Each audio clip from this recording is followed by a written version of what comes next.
3 days after burying her father, Elara Vance is sold like property to pay his debts. The groom? Lucien Moreau, a crime lord whose name makes grown men flinch. She doesn't know his face, doesn't know his voice, only that he owns her now, bought and paid for before she could even grieve. The wedding isn't a celebration, it's a sentencing. And when their eyes meet across that cold, merciless altar, one thing becomes terrifyingly clear. This man didn't just buy a wife to settle accounts. He wanted her, specifically, deliberately, and he's been watching her far longer than she knows. Stay with me until the end of this story. Hit that like button and drop a comment with your city so I can see how far this tale travels. The dress didn't fit. Elara stood in the cramped back room of the church, staring at her reflection in a mirror that had seen better decades. The gown was beautiful. She'd give it that much. Ivory silk that probably cost more than her father's entire medical bills combined, which was saying something considering those bills were exactly why she was here. The bodice was too tight, the sleeves too long. Someone else's dress, hastily altered by someone who'd measured her with their eyes instead of a tape. Someone else's life, thrust onto her shoulders. She touched the fabric at her waist, felt the stiff boning beneath. 3 days ago, she'd worn black to her father's funeral. Today, she wore white to her own. You need to fix your face. Elara's gaze shifted to the woman standing behind her.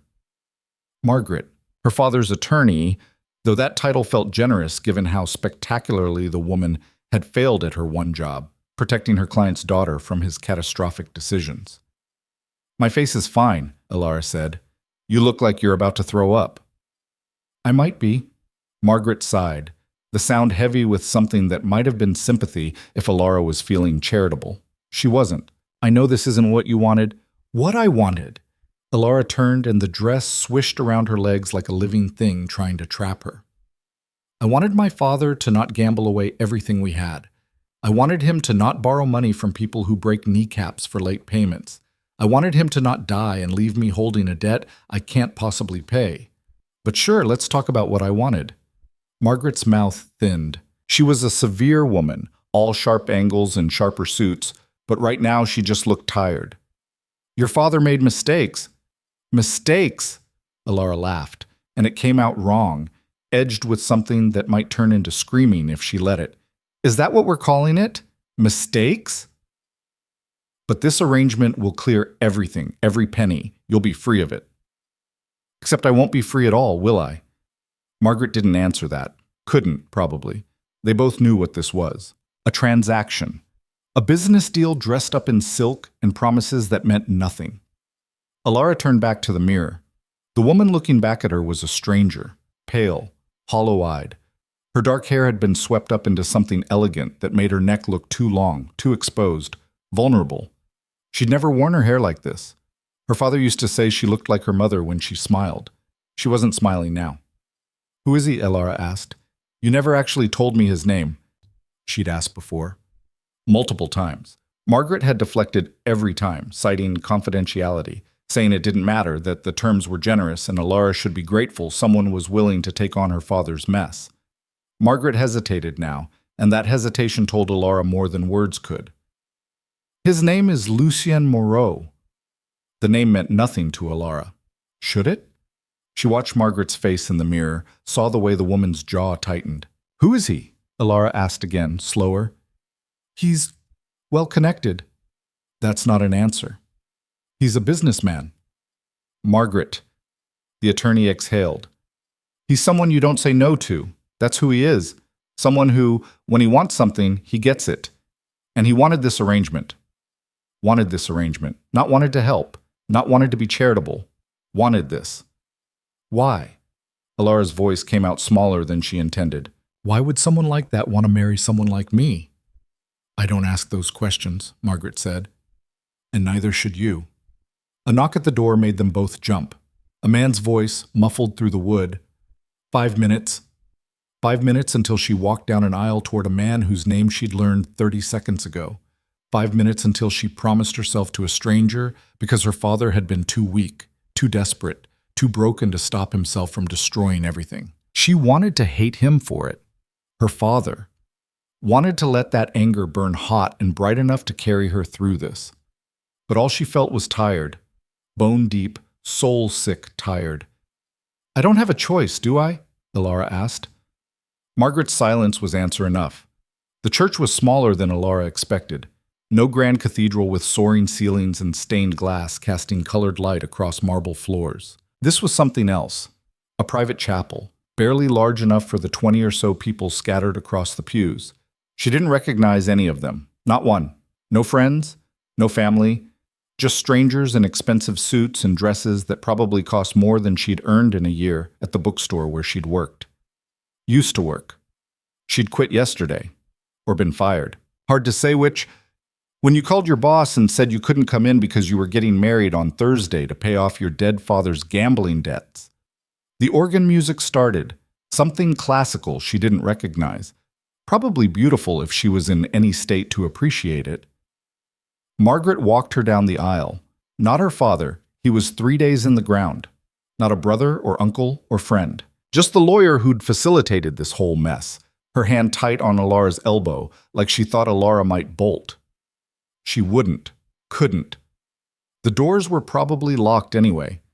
The man at the altar had his back to her.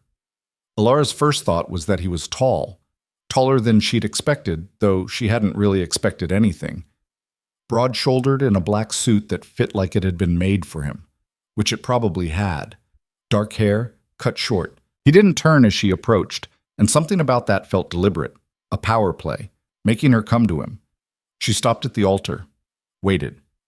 He turned. Elara's breath caught.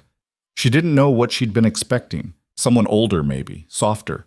The kind of man who needed to buy a wife because he couldn't get one any other way. But Lucien Moreau was none of those things. He was probably in his early 30s, with the kind of face that made you look twice. Sharp cheekbones, strong jaw, a mouth that looked like it didn't smile often. But it was his eyes that stopped her. Gray, cold. The color of storm clouds, and just as dangerous. He was looking at her like he was cataloging her, taking inventory. His gaze moved from her face to her shoulders to the dress to her hands, which she realized were shaking. She curled her fingers into fists. "Elara Vance," he said. His voice was low, controlled, with an edge that suggested he didn't waste words. "That's me." She hated how small her voice sounded, hated that he'd said her name like he knew her when she'd only just learned his. Something flickered in his expression, amusement, maybe, or satisfaction. It was gone before she could identify it. The officiant cleared his throat. An old man in robes that had seen better days, clearly uncomfortable with whatever this was. He opened his book and started talking, the words washing over Elara without meaning. "Do you take this man? Do you take this woman? In sickness and in health. Till death do you part." She wanted to laugh at that one. Death had already done its part. It had taken her mother when Elara was 12. Taken her father 3 days ago. Death was practically a member of the family at this point. "I do," Lucien said when prompted. His eyes never left her face. The officiant turned to Elara. "And do you, Elara Vance, take this man?" "She does," Lucien interrupted. The officiant blinked. "I need to hear it from—" "She does," Lucien repeated, and this time it wasn't a statement. It was a command. Elara's spine straightened. "I can speak for myself." Lucien's eyebrow lifted slightly. "Then speak." The challenge hung between them. Everyone in the chapel was watching, waiting. She could say no, could refuse, could make him drag her through this kicking and screaming. But then what? The debt wouldn't disappear. The men her father owed wouldn't suddenly develop consciences. She'd still be trapped, just in a different kind of cage. At least this one came with a husband who looked like he could protect her from the wolves, even if he might be the biggest wolf of all. "I do," Elara said. Lucien's mouth curved. Not quite a smile. Something darker. "Good girl." The words sent ice down her spine. The officiant rushed through the rest, clearly wanting this over with. The rings were produced. Elara didn't see where from. Hers was simple, a thin band of platinum that felt heavy on her finger. His matched. He slid hers on with steady hands while hers shook so badly she nearly dropped his. "You may kiss the bride." Lucien stepped closer. Elara's heart hammered. He was tall enough that she had to tilt her head back to look at him. and this close she could see details she'd missed before. A small scar above his left eyebrow, the precise way his hair was cut, the fact that he smelled like something expensive and dark, cedar maybe, with something sharper underneath. His hand came up to cup her jaw. His fingers were warm, steady. He tilted her face up further, his thumb brushing her cheekbone. "Breathe," he said, so quietly only she could hear. Then he kissed her. It wasn't what she expected, not rough or demanding, almost gentle, really. A brush of lips that lasted maybe 3 seconds before he pulled back. But in those 3 seconds, she learned something important about Lucien Moreau. He was a man who controlled everything. Even his gentleness was calculated. Applause scattered through the chapel, polite, obligatory. Lucien took her hand and turned them to face the small crowd, and Elara got her first good look at the people who'd witnessed this farce. Men, mostly. All of them watching Lucien with expressions ranging from respect to fear. A few women scattered throughout, beautiful and bored-looking in their designer clothes.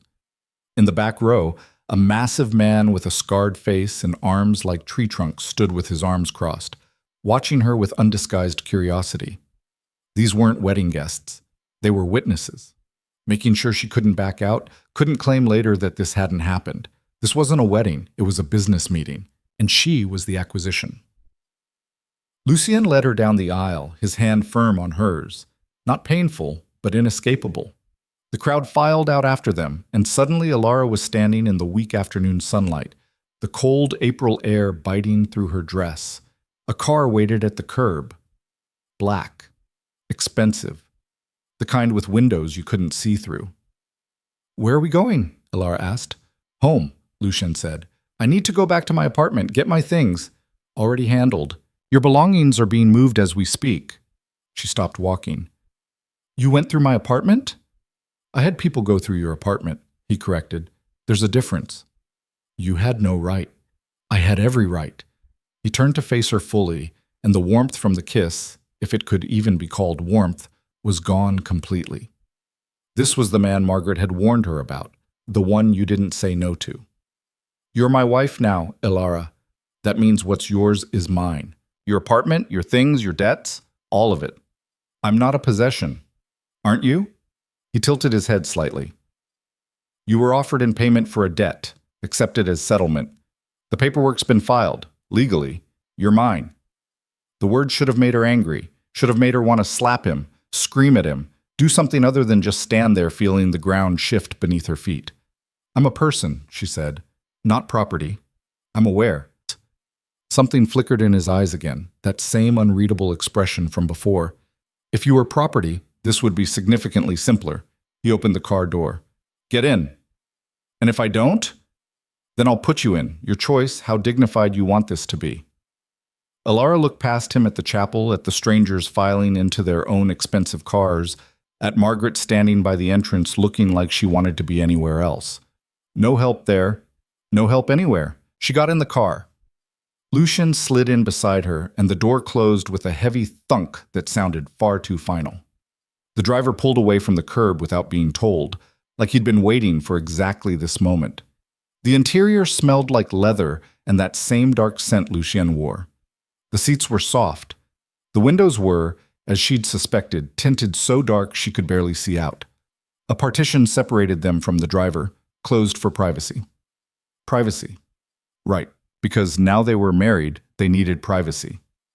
Elara pressed herself against her door, putting as much space between them as possible. Lucien noticed. Of course he noticed. He seemed like the kind of man who noticed everything. "Scared?" he asked. "Should I be?" "Probably." At least he was honest. They drove in silence. Elara watched the city slide past through the tinted windows, landmarks she recognized fading into neighborhoods she didn't. The buildings got nicer. The cars got more expensive. Trees appeared, actual trees, which you didn't see much of in the parts of the city where she'd grown up. Old money territory. The kind of place where people had gates and security and probably didn't know their neighbors because their properties were measured in acres, not feet. The car turned onto a private road. Trees lined both sides, their branches creating a canopy overhead. Then gates. Actual iron gates that opened automatically as they approached. Beyond them, a house. Except calling it a house was like calling the ocean a puddle. It was an estate. 3 stories of stone and windows, with wings extending on either side of the main building. Perfectly manicured lawns. Gardens that probably required a full-time staff. The kind of place you saw in magazines and thought nobody actually lived in. "This is where you live?" Elara asked. "Where we live," Lucian corrected. "Now." The car stopped in front of the main entrance. The driver, a thin man with silver hair who hadn't said a word the entire trip, came around to open her door. Elara got out on legs that felt unsteady. The front door opened before they reached it. A woman stood there, maybe 50, in a neat black dress with her gray hair pulled back in a bun. She had kind eyes. That was Elara's first thought. Kind eyes and a face that had seen enough of life to know when to ask questions and when to keep quiet. "Mrs. Chen," Lucian said. "This is my wife, Elara." The word sounded wrong in his mouth. My wife, like he was testing them out. Mrs. Chen's expression didn't change. "Ma'am, welcome." "Thank you," Elara managed. The interior of the house matched the exterior, expensive, beautiful, and completely impersonal. Marble floors, high ceilings, art that was probably worth more than Elara's entire life to date. Everything was in shades of gray and white and black, cold colors that made the space feel more like a museum than a home. "Mrs. Chen runs the household," Lucian said. "If you need anything, ask her. Your room is upstairs." "My room?" Elara repeated. "Not our room." Something shifted in his expression. "Did you want to share a room?" No, I just thought, but I don't make assumptions," he said. "You'll have your own space, your own bathroom, privacy when you want it." Thank you." He studied her for a moment, and she had the uncomfortable feeling he could see right through her, through the polite words and the forced calm to the terror underneath. "Mrs. Chen will show you upstairs," he said. "I have business to attend to. We'll have dinner at 7. Don't be late." He walked away before she could respond, his footsteps echoing on the marble floor until he disappeared down a hallway. Mrs. Chen touched her elbow gently. "This way, dear." The stairs curved up to the second floor. Portraits lined the walls, old ones, people in old-fashioned clothes who stared down with serious expressions. Probably Moreau ancestors. Elara wondered if any of them had been sold to pay debts too. "Here we are," Mrs. Chen said, opening a door near the end of the hall. The room beyond was bigger than Elara's entire apartment had been. A massive 4-poster bed dominated the space, dressed in white linens that looked soft enough to drown in. Windows overlooked the grounds, a sitting area with a couch and chairs, another door that presumably led to the bathroom Lucian had mentioned. "Your things arrived about an hour ago," Mrs. Chen said. "I had them placed in the closet, but if you'd like them arranged differently—" "This is fine," Elara interrupted. "Thank you." Mrs. Chen hesitated. "I know this must be overwhelming." "That's one word for it." "Mr. Moreau isn't a bad man." Elara looked at her. "You don't have to say that." "I wouldn't if it wasn't true." The older woman's voice was firm. "He's hard. I won't lie about that. But he's not cruel. He has his rules, and he expects them followed, but he's fair. More fair than most men in his position would be." "What position is that exactly?" Mrs. Chen's expression went carefully neutral. "That's not for me to say. But you'll learn. Everyone does, eventually." She moved toward the door.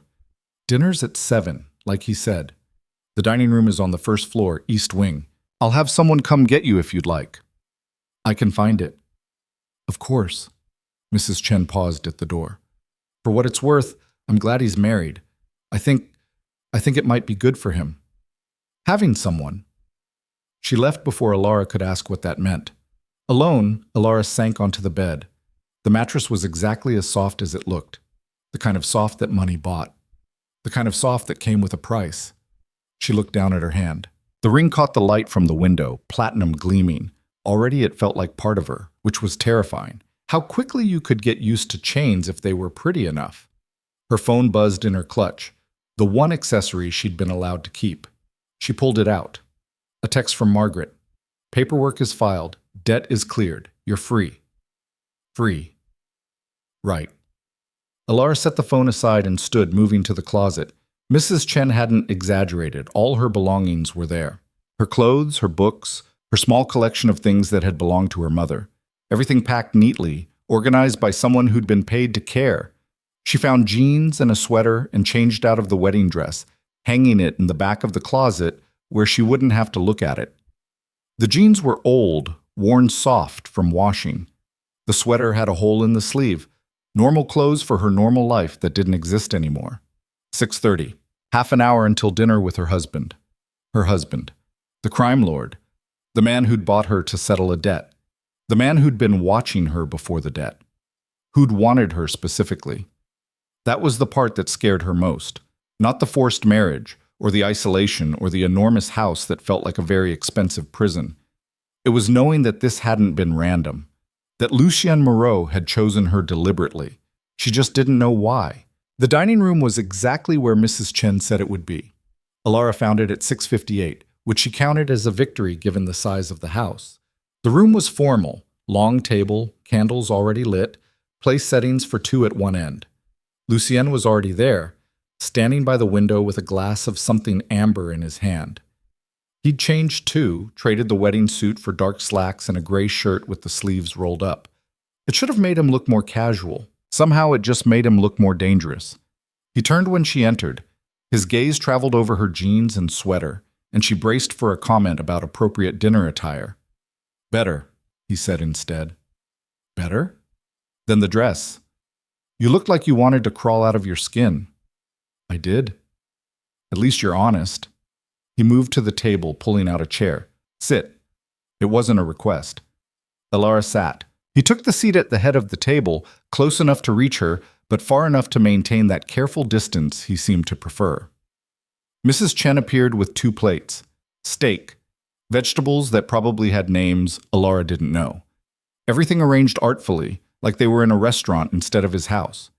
Their house, she corrected herself. Except it didn't feel like hers, probably never would. "You're allowed to eat," Lucien said. Elara picked up her fork. The steak was perfectly cooked. The vegetables were probably delicious. Everything tasted like sawdust. "You have questions," Lucien said. "Not a question, a statement. Hundreds." "Ask." "Where to even start?" "Why me?" "Because you were offered." "That's not an answer. Margaret said you wanted this arrangement. Wanted me. Why?" Lucien cut into his steak with precise movements. "Your father owed money to some very dangerous people. People who would have made you pay his debts in ways significantly less pleasant than marriage. So this was charity?" "No." He met her eyes. "This was opportunity." "Opportunity to what? Acquire a wife you don't want?" "What makes you think I don't want you?" The question hung between them. Elara set down her fork. "Because nobody in their right mind marries a stranger to pay off someone else's debt unless they're getting something out of it." "So what are you getting, Lucien? A cook? A maid? Someone to look good at business dinners?" "I have staff for the first two, and I don't attend business dinners." "Then what?" He was quiet for a long moment. When he spoke, his voice was different. Softer, maybe. Or just less controlled. "Do you remember last summer? The bookstore on 6th Street. You were working the register." Elara's breath caught. "That's the store where I worked. How did you—" A man came in, early 50s, drunk, aggressive. He was harassing the other employee. Young girl couldn't have been more than 17. She remembered. Michael. He'd been a regular problem, coming in smelling like cheap vodka, making everyone uncomfortable. That day, he'd cornered Sarah, the high school student who worked weekends. "You stepped between them," Lucien continued. "Told him to leave.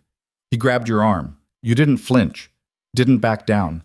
Just stood there until he let go and walked out." "How do you know about that?" "Because I was there." He took a drink. "I came in looking for a book, saw the whole thing, watched you protect that girl even though he was twice your size and you were clearly terrified." "I wasn't terrified," Elara lied. "You were. Your hands were shaking, but you didn't move." She didn't know what to say, couldn't reconcile the man sitting across from her with someone who'd been in that bookstore watching her. "That was 9 months ago." "I know. You've been—" "What? Watching me since then?" "Learning about you," he corrected. There's a difference. That's creepy? Unsettling? Probably. He leaned back in his chair. But I wanted to know who you were. What kind of person stands up to a drunk twice her size for a girl she barely knows? What kind of person works 2 jobs to help pay her father's medical bills, even though he's the reason you're in debt in the first place? How do you know all this? I make it my business to know things. Elara stood, her chair scraped against the floor. This is insane. You don't get to stalk someone for months and then force them into marriage and act like it's romantic. I never said it was romantic. Then what is it? Lucien stood too. He was taller than her by nearly a foot, and Elara had to fight the urge to step back. It's practical. You needed protection from your father's debts. He stopped. Needed what? He looked at her for a long moment. Someone real. The words hit her like a physical thing. Someone real. Like everyone else in his life was fake. Like he'd been surrounded by people who wanted something from him and saw her, a nobody from nowhere, protecting a girl for no reason other than it was the right thing to do. And decided he wanted that. Wanted her. You don't even know me, Elara said. I know enough. You know what you've observed. That's not the same thing. No, he agreed. Which is why you're here, so I can learn the rest. And what if you don't like what you learn? Then I'll deal with it. Just like that. Just like that. Elara sank back into her chair. Her legs felt weak. This is insane. Probably. Lucien sat too, picked up his fork like they were having a normal conversation about normal things. But it's done now. You're my wife. I'm your husband. We can make this work or we can make it miserable. Your choice. My choice, she repeated, like I had a choice in any of this. You didn't, he said simply. But you do now. Every day going forward. You can hate me. You can fight me. You can make this the worst decision I've ever made, or what? Or you can try. Try what? To like you? To survive this. Together. He set down his fork. I won't lie to you, Elara. My life is complicated, dangerous. You'll be safer here than you would be anywhere else, but safe is relative. There are rules you'll need to follow, things you can't do, places you can't go. A cage. A very nice cage, he corrected. But yes, a cage. At least he wasn't pretending otherwise. Elara picked up her fork again, forced herself to eat. The food still tasted like nothing, but her body needed fuel, and something told her she'd need her strength for whatever came next. They ate in silence. When Mrs. Chen cleared the plates, Lucien stood. I have work to do. You're free to explore the house, the grounds. The library's on the 2nd floor if you read. Mrs. Chen can show you where everything is. What are the rules? Elara asked. He paused. The rules? You said there are rules I need to follow. What are they? Don't leave the property without me. Don't answer the door. Don't speak to strangers. If something feels wrong, find me or Mrs. Chen immediately. That's it? That's it. For now. What happens if I break them? Something dark crossed his face. Don't. He left. Elara sat alone in the dining room, candles burning down, the house settling into silence around her. Don't leave the property. Don't answer the door. Don't speak to strangers. A very nice cage. She thought about her apartment, small, cramped, cheap. But it had been hers, her space, her choices. Now she was in a mansion with a husband she didn't know, following rules she didn't understand, living a life that belonged to someone else. Elara looked down at her ring. Still there, still heavy. Mrs. Chen appeared in the doorway. Can I get you anything, dear? The library. Can you show me where it is? If she was going to be trapped, she might as well have books. The library was exactly what she'd hoped for. 2 stories of floor-to-ceiling shelves filled with thousands of books, a rolling ladder, deep chairs near a fireplace, windows overlooking the grounds, the kind of room you could lose yourself in. Elara ran her fingers along the spines. Fiction, philosophy, history, poetry. All organized with careful precision, which somehow fit what she knew of Lucien, a man who controlled everything, even his books. She pulled out a collection of poetry. Mary Oliver, The pages were worn like someone had read it many times. She was my mother's favorite. Elara spun. Lucian stood in the doorway, jacket off, tie loosened. He looked almost human like that. Almost. I thought you had work, she said. I do, but I wanted to make sure you found this place. He moved into the room, hands in his pockets. You can take anything, read anywhere in the house. This is yours now, too. Nothing here is mine. Legally, it is. That's not what I meant. I know. He stopped a few feet away, close enough that she could see the exhaustion in his eyes. It will be, though, eventually. You'll find your favorite chair, your favorite window, the books you come back to. It'll start feeling like home. You sound very sure of that. I am. Why? Because I need it to, he said simply. I need you to be safe here. Happy, if possible. Because the alternative is you being miserable and me having to watch it, and I'd rather not. It was possibly the most honest thing he'd said all night. Elara studied him, this man who'd bought her, stalked her, married her, and now stood in his library looking almost vulnerable. What if I can't be happy here? She asked. Then we'll figure something else out. You make it sound simple. It's not, but I'm good at solving problems. Is that what I am? A problem to solve? No. He shook his head. You're the solution. I just haven't figured out what to yet. He left her with that cryptic statement, footsteps fading down the hall. Elara stood alone in the library, surrounded by thousands of stories, and wondered which one she was living now. The fairy tale where the girl is saved by the wealthy man? Except she hadn't been saved. She'd been bought. The horror story where the girl is trapped by the monster? Except Lucian didn't feel like a monster. He felt like something more complicated. Elara settled into one of the chairs by the fireplace, the Mary Oliver collection in her lap. Outside the windows, the sun was setting, painting the grounds in shades of orange and gold. Beautiful. Peaceful. Completely at odds with the chaos in her head. She opened the book, found a poem about wild geese and soft animal bodies and love for the world. You do not have to be good. You do not have to walk on your knees for 100 miles through the desert, repenting. You only have to let the soft animal of your body love what it loves. The words blurred. Elara closed the book, pressed it to her chest. 3 days ago, she'd buried her father. Today, she'd married a stranger. Tomorrow, she'd wake up in a cage made of marble and money and try to figure out how to survive.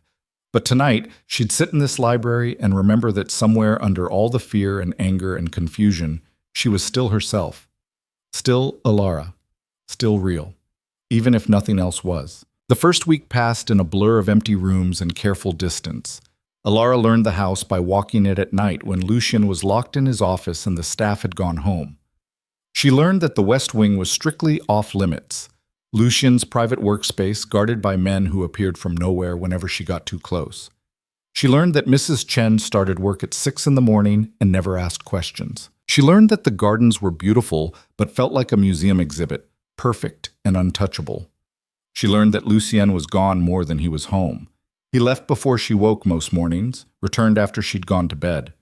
They had dinner together exactly 3 times that first week, each meal punctuated by long silences and careful conversation that never went anywhere real. He asked about her day. She gave vague answers. She asked about his work. He deflected. It was like living with a ghost who occasionally materialized to make sure she was still breathing. On the 8th day, Elara woke to find a note slid under her door. Breakfast on the terrace. 8 a.m. L. She almost didn't go. The idea of forced intimacy over eggs and coffee made her want to crawl back into bed. But curiosity won. That and the fact that Mrs. Chen had clearly been instructed to prepare something special. She could smell fresh bread from 3 rooms away. The terrace overlooked the back gardens. Someone had set a small table with 2 chairs, coffee already brewing in a French press, pastries arranged on a plate that probably cost more than her old weekly paycheck. Lucien was already there, dressed for work in another perfectly tailored suit, reading something on his phone. He looked up when she approached. You came. You left a note under my door like a passive-aggressive roommate. I was curious. Something that might have been amusement flickered across his face. Sit. Elara sat. The coffee was good. The pastries were better. She ate in silence, watching the gardens, feeling his eyes on her. "You've been avoiding me," he said finally. "You've been gone." "Not the same thing." She looked at him. "What do you want me to say? That I'm thrilled to be here? That this is going great?" "I want you to be honest." "Fine. Honest?" She set down her coffee. "I feel like I'm living in a very expensive waiting room. Everything here is beautiful and cold, and nothing feels real. I spend my days reading books in your library and walking in circles and trying not to think about the fact that I'm trapped. You're not trapped. I can't leave the property. For your safety. Says the man who put bars on my cage." She stood. "Thank you for breakfast. It was lovely, just like everything else here." She made it 3 steps before his voice stopped her. "I have to go to the city today. I thought you might want to come." Elara turned slowly. "What?" "You said you feel trapped. Come with me. We'll go out." "You just said I can't leave the property." "You can't leave alone. With me is different." She studied his face, looking for the catch. "Why?" "Because you're right. You are trapped. And I can't change that, but I can make it less suffocating." He stood, pocketed his phone. "We leave in an hour. Wear something comfortable." He walked past her into the house, leaving her standing on the terrace with half-eaten pastries and more questions than answers. The car was different this time. Still black, still expensive, but smaller. A 2-seater that Lucien drove himself, which felt strange after a week of being chauffeured everywhere. Elara had changed into jeans and a jacket, unsure what comfortable meant in Lucien's world. He'd traded his suit jacket for a black sweater but kept the expensive watch and the controlled expression. They drove in silence for the first 20 minutes. The gates opened automatically. The private road gave way to suburban streets that gradually became more urban. Elara watched the city appear through the windshield, familiar landmarks she hadn't seen in over a week. "Where are we going?" she asked. "You'll see." "That's not an answer." "No, but it's all you're getting." She almost argued, then decided it wasn't worth it. At least she was outside, moving, breathing air that didn't taste like marble and money. Lucien navigated the city like someone who knew every shortcut, every back street. They ended up in the old warehouse district, buildings that had been converted into lofts and galleries and coffee shops that charged $8 for a cappuccino. He parked in front of a building with large windows and a wooden sign that read "Second Chapter Books." Elara's breath caught. "This is where you used to work," Lucien finished. "I know." She turned to look at him. "Why would you bring me here?" "Because you miss it, and because I thought you might want to see that it's still here, still running." He got out of the car. Elara sat frozen for a moment, staring at the bookstore through the windshield. She'd worked there for 3 years. Knew every shelf, every creaky floorboard, every customer who came in looking for specific obscure titles. She'd quit over the phone a week and a half ago, hadn't been back since. Lucien opened her door. "Coming?" The bell above the door chimed when they entered, the same cheerful sound that had marked Elara's shifts for years. The smell hit her immediately. Old paper, coffee from the small cafe in the back. That specific mustiness of used books that some people hated, and she'd always loved. Sarah was behind the counter, the same girl Elara had protected from Michael months ago. She looked up, and her eyes went wide. "Elara? Oh my God!" Before Elara could respond, Sarah was around the counter and hugging her. You just called and quit, and we didn't know what happened. Are you okay?" "I'm fine," Elara managed. "I'm sorry I didn't explain. It was complicated." Sarah pulled back, noticed Lucien for the first time. Her expression shifted, recognition maybe, or wariness. "Hi. Sarah, this is..." Elara hesitated. What was he?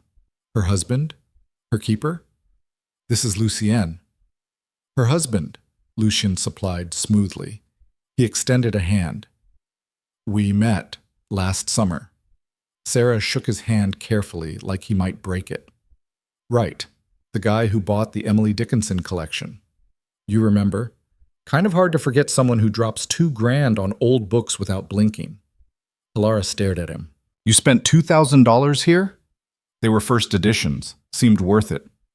Sarah was watching them both with undisguised curiosity. "So you two got married?" "Recently," Elara said. "Very recently." That's... Wow, congratulations. It came out like a question. Sarah had always been perceptive. Is Robert here? Elara asked, changing the subject. Robert was the owner, a retired literature professor who'd opened the shop 15 years ago and ran it with more passion than business sense. In the back, he'll want to see you. I'll grab him. Sarah disappeared through a doorway. Elara moved deeper into the store, running her fingers along familiar spines. Everything was exactly as she remembered. The poetry section in the corner. The mismatched chairs where people could sit and read. The coffee stains on the floor from when someone had knocked over a whole tray of drinks. You loved it here, Lucian said. Not a question. It was the first place that felt like mine. After my mom died, my dad was not present. The bookstore was where I went to breathe. Why did you work 2 jobs? Because one didn't pay enough. She pulled out a book, some beat-up mystery novel. And because my father's medical bills were piling up faster than I could keep up. Not that it mattered in the end. You resent him.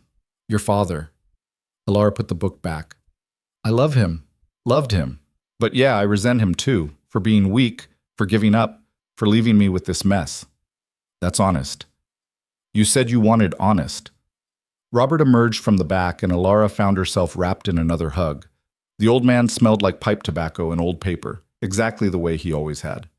Elara Vance. You disappear for over a week and poor Sarah thinks you've been kidnapped. Not kidnapped, Elara said. Just married.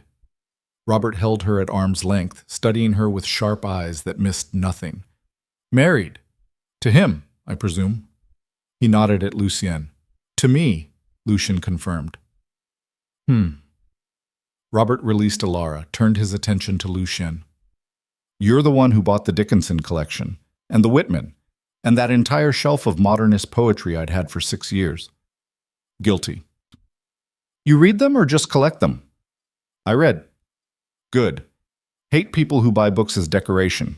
Robert looked between them. This is a strange match. You have no idea, Elara muttered. They stayed for an hour.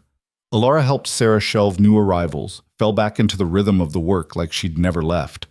Lucien wandered the store, pulling books seemingly at random, reading passages, putting most back but keeping a few. When he came to the counter with his selections, more poetry, some philosophy, a novel Elara had never heard of, Robert rang him up with a knowing smile. You're buying books to impress my former employee. I'm buying books because they're good books. Sure you are. Robert bagged them. Take care of her. She's special. I know.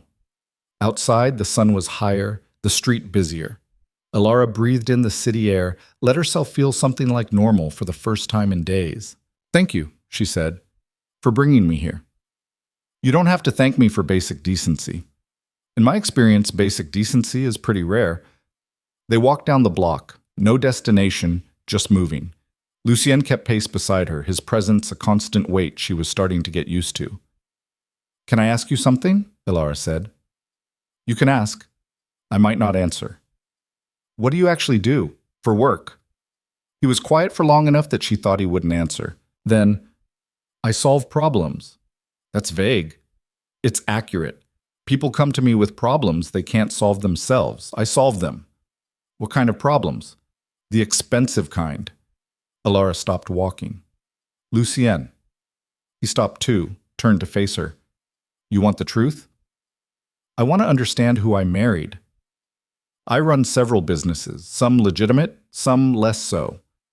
I broker deals between people who don't trust each other. I provide protection to people who need it. I make problems disappear when the law can't or won't. You're a criminal. I'm a businessman operating in gray areas. There's a difference. Is there? To me, yes. He held her gaze. I don't hurt innocent people. I don't deal in drugs or trafficking or anything that exploits the vulnerable, but I do operate outside traditional legal structures. I do things that would make you uncomfortable if you knew the details. Like forcing women into marriage? Like protecting women from worse fates, he corrected. Your father's creditors weren't good people, Elara. They would have sold you to someone who wouldn't have given you your own room, who wouldn't have cared if you were comfortable or safe. At least with me, you're both. That's a low bar. Welcome to my world. A man passed them on the sidewalk, did a double-take when he saw Lucian, then hurried on. Elara noticed. Noticed the way people gave them a wide berth. Noticed the way Lucian tracked every person, every car, like he was constantly calculating threats. "Are we safe here?" she asked. "Relatively." "What does that mean?" "It means I have people watching. It means I chose a public location where most people won't try anything. It means if someone is stupid enough to start something, it'll end badly for them, not us." That's not comforting. It's realistic. He started walking again. "This is my life.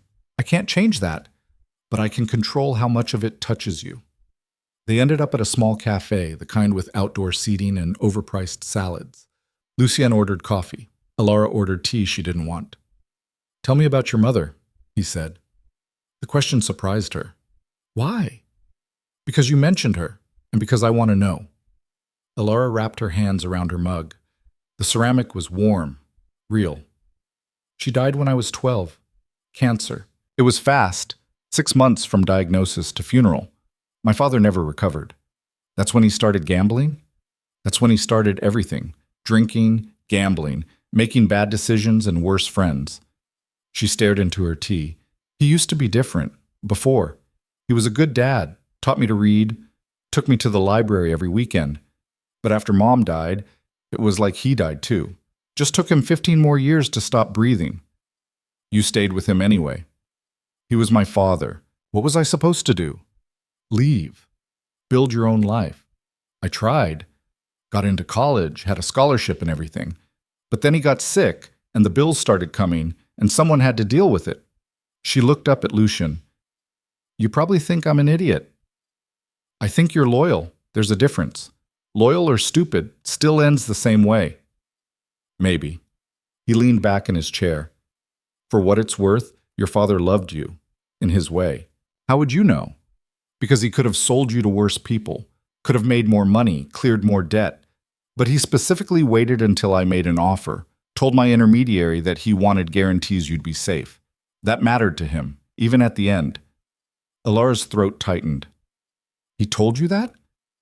"Not me directly, but the message was clear." She blinked hard, refusing to cry in public. "I wish he'd just talked to me, told me what was happening, instead of just leaving me to figure it out." Some people don't know how to ask for help. Speaking from experience? Always. They sat in silence. The city moved around them, people rushing to work, tourists taking photos, someone's dog barking at a pigeon. Normal life. The kind Elara wasn't sure she'd ever have again. "I don't know how to do this," she said quietly. "Be married to you. Live in your world. I don't know the rules." "Then we'll figure them out together." "You make it sound simple. It's not. But staying here, trying, that's simple. Everything after is just details." Her phone buzzed. Elara pulled it out, saw a text from an unknown number. "How's married life?" M. Margaret, the lawyer. Elara had forgotten about her in the chaos of the last week. "Problem?" Lucian asked. "Just Margaret checking in." "She does that. Feels guilty." "Should she?" "Probably. She facilitated this whole arrangement." He pulled out his own phone, checked something. "We should head back soon. I have a meeting at 3. "Of course you do." They drove back in comfortable silence, or as comfortable as silence could be between two people who were legally bound, but essentially strangers. Elara watched the city give way to suburbs. Suburbs give way to private roads and gates and isolation. Back to the cage. But it felt slightly less suffocating now, like the walls had moved back a few inches, like she could breathe a little deeper. Lucian parked in front of the house. Neither of them moved to get out immediately. "Thank you," Elara said again. "For today. I know you didn't have to." "I did, actually. If I want this to work, I can't keep you locked up like a prisoner. Today was as much for me as it was for you." "How do you figure?" "Because I need you to not hate me. And that's hard to accomplish when I'm never here." He got out of the car. Elara followed, the books he'd bought clutched in one hand. Mrs. Chen met them at the door with the kind of look that said something had happened. "Mr. Moreau, you have a visitor." Lucian's expression went cold. "I'm not expecting anyone." "I know, but he insisted, said it was urgent." "Who?" "Marcus Voss." The name meant nothing to Elara, but it clearly meant something to Lucian. His whole body tensed. Where is he? The East sitting room. I had Thomas and David stay with him. Thomas and David, the guards. Elara had seen them around the property, always watching, always armed. Lucian turned to Elara. Go upstairs. What's happening? Nothing you need to worry about. Just go upstairs, stay in your room, and don't come out until I come get you. Lucian, now, Elara. The command in his voice left no room for argument. Mrs. Chen touched her elbow gently. Come, dear. Let's get you settled. Elara let herself be led away, but she looked back once. Lucian was already moving toward the sitting room, his phone to his ear, speaking in rapid tones too quiet for her to hear. Something was wrong, very wrong. Mrs. Chen brought her to her room, then hesitated at the door. It'll be all right. Mr. Moreau knows what he's doing. Who's Marcus Voss? Someone from before. Before you. That's all Mrs. Chen would say before she left, closing the door firmly behind her. Elara paced her room, tried to read. Couldn't focus. The books from the bookstore sat on her nightstand, mocking her with their promise of escape into other stories. She moved to the window, looked out over the grounds. From here she could see the east wing, the sitting room Lucian had gone to. The windows were covered with heavy curtains, nothing visible. An hour passed. Then 2. Finally, her door opened.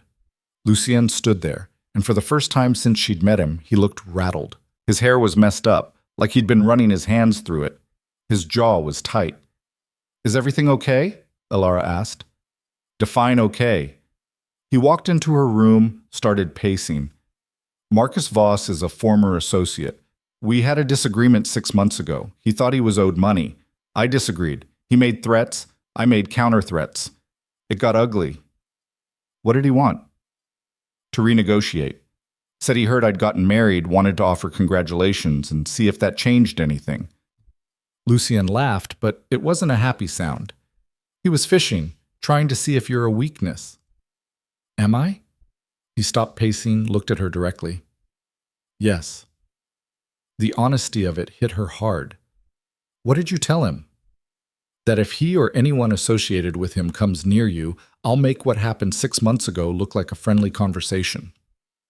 What happened 6 months ago? He lost 3 fingers and the ability to work in this city. Elara sat down on the bed. You cut off his fingers? I didn't personally, but I gave the order. Because of money? Because he threatened someone under my protection. I don't take that lightly. Lucy Tien moved closer. I need you to understand something. The people in my world, they look for weaknesses. They probe. They test. And now that you're here, you're the obvious target. So what does that mean? It means the rules get stricter. It means you don't go anywhere without me or security I trust. It means when I say go to your room, you go. No questions. I'm not a child. No, you're my wife, which in my world makes you a target for anyone who wants to hurt me. Elara stood. Then maybe you shouldn't have married me. Too late for that. Is it? You could let me go. Divorce me. I'll disappear. You'll... No. The word was flat. Final. That's not happening. Why not? If I'm such a liability, because I don't give up what's mine. He closed the distance between them. You think I didn't calculate this risk? I knew bringing you here would paint a target on your back. I did it anyway because the alternative was worse. The alternative being? You being passed around to my competitors, or killed to settle the debt, or worse. His voice dropped. At least here I can protect you. By keeping me locked up. By keeping you alive. They stood inches apart, the tension between them thick enough to cut. Elara could see the frustration in his eyes, the fear he was trying to hide. Fear for her. I hate this, she whispered. I know. I hate feeling helpless. I hate being the thing you have to protect. I hate that my father's mistakes are still ruining my life. Then let me fix it. You can't fix everything. Watch me. His phone rang. He answered it without looking away from her. What? A pause. Good. Make sure he understands it's permanent. Another pause. No, I don't care what he thinks. If I see him again, We're past warnings. He hung up. Marcus is leaving the city. Won't be a problem anymore. Just like that? Just like that. Elara sank back onto the bed. Her legs felt weak. This is your life, this constant threat, this always looking over your shoulder. Yes. And you expect me to just accept it. I expect you to survive it, with me. He knelt in front of her, putting them at eye level. I know I'm asking a lot. I know this isn't fair, but I need you to trust that I won't let anything happen to you. Why should I trust you? Because despite everything, I haven't lied to you yet, and I won't start now. She wanted to argue, wanted to scream at the unfairness of all of it. But he was right. He had been honest, brutally so, about what he did, who he was, what her life would be like here. Okay, she said finally. Okay, I'll try to trust you, to make this work. But I need things from you too. Name them. Honesty. Always, no matter how bad it is. Done. And I need to leave this house sometimes. I can't be locked up all the time. I'll go crazy. Lucien hesitated. Within reason. With security. Within reason, she agreed. Anything else? Yeah, stop treating me like I'm made of glass. If I'm in danger, I need to know. If something's wrong, I need to know. Don't protect me by keeping me in the dark. He studied her for a long moment. That one's harder. My instinct is to shield you from all of this. Your instinct is wrong. Information is protection too. A small smile tugged at his mouth. You're smarter than I gave you credit for. Is that a compliment? It's an observation. He stood, offered her his hand. She took it, let him pull her to her feet. Dinner? He asked. I should probably eat something. They went downstairs together. Mrs. Chen had already set the table, like she'd known they'd work it out. Or maybe she just always prepared for the possibility of civility. The meal was quiet, but not uncomfortable. Lucien told her about a property deal he was working on. Elara told him about a book she'd been reading. Normal conversation. Almost like a normal couple. Almost. After dinner, Lucien disappeared into his office.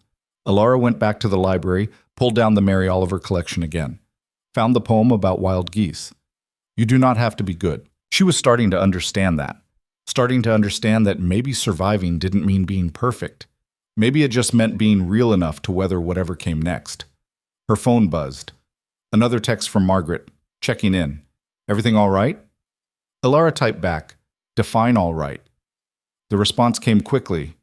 Fair enough, call if you need anything. But what would she call about? What would she even say? The marriage was legal. The debt was cleared. She was exactly where the law said she should be. Trapped in a very nice cage with a man who'd cut off someone's fingers for threatening the wrong person. A man who read poetry and bought books to impress her. A man who'd been watching her for months, learning her, wanting her for reasons she still didn't fully understand. Elara closed the book, leaned her head back against the chair. This was her life now.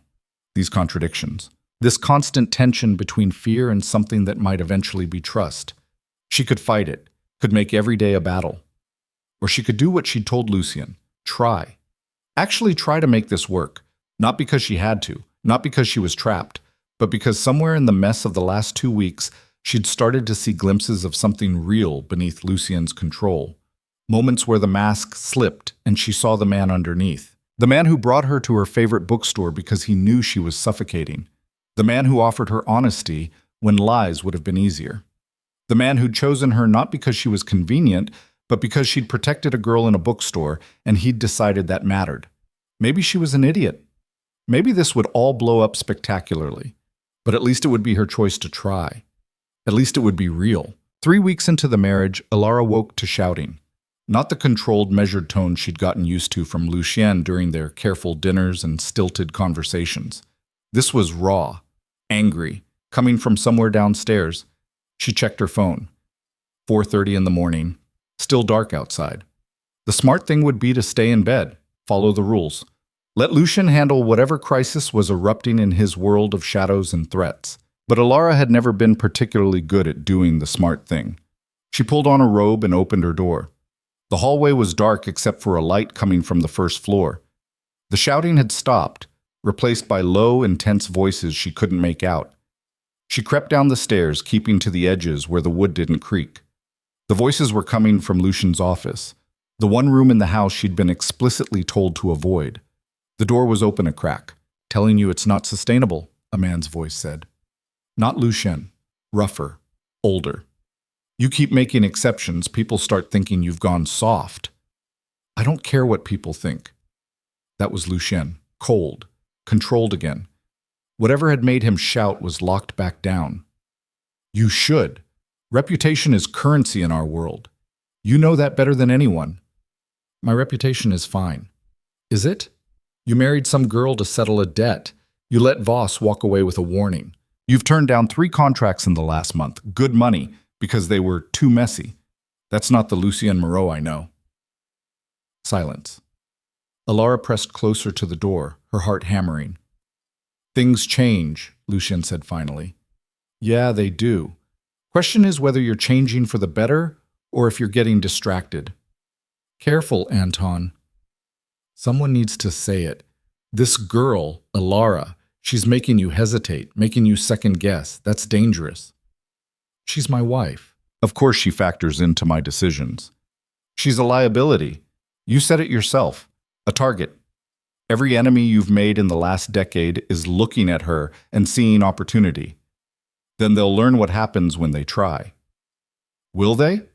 Or will they learn that Lucien Moreau has a weak spot now, that all they need to do is threaten the right person and you'll fold? The sound of something hitting a desk. Hard. "Get out. Lucien, I said get out. We're done here." Footsteps. Elara barely had time to duck into the shadows before a man emerged from the office. He was older, maybe 60, with gray hair and the kind of face that had seen too much. He paused in the hallway, looked around like he sensed someone watching, then headed for the front door. Elara waited until she heard it close before moving. She should go back upstairs. Should pretend she hadn't heard any of that. Instead, she stepped into the doorway of Lucien's office. He was standing by the window, hands braced on the desk, head down. The office was exactly what she'd imagined. Dark wood, expensive furniture, papers scattered everywhere, a safe in the corner, monitors showing security feeds of the property. "I told you to stay in your room when things like this happen," he said without turning around. "You were shouting. I got worried." "Worried about me or worried about what I might do?" "Both, maybe." He turned then. He looked exhausted. Lines around his eyes she hadn't noticed before. The perfect control he always maintained was cracking at the edges. "How much did you hear?" he asked. "Enough. Who was that?" "Anton, my—" He paused. "I was going to say friend, but I'm not sure that's accurate anymore. He thinks I'm making you weak. He thinks you're a distraction. There's a difference." "Is there?" Elara stepped into the room properly. "He's not wrong, is he? You have turned down contracts. You did let Voss go. You're changing how you operate because of me. So what if I am? So maybe he has a point. Maybe I am a liability." Lucien crossed to her in 3 strides.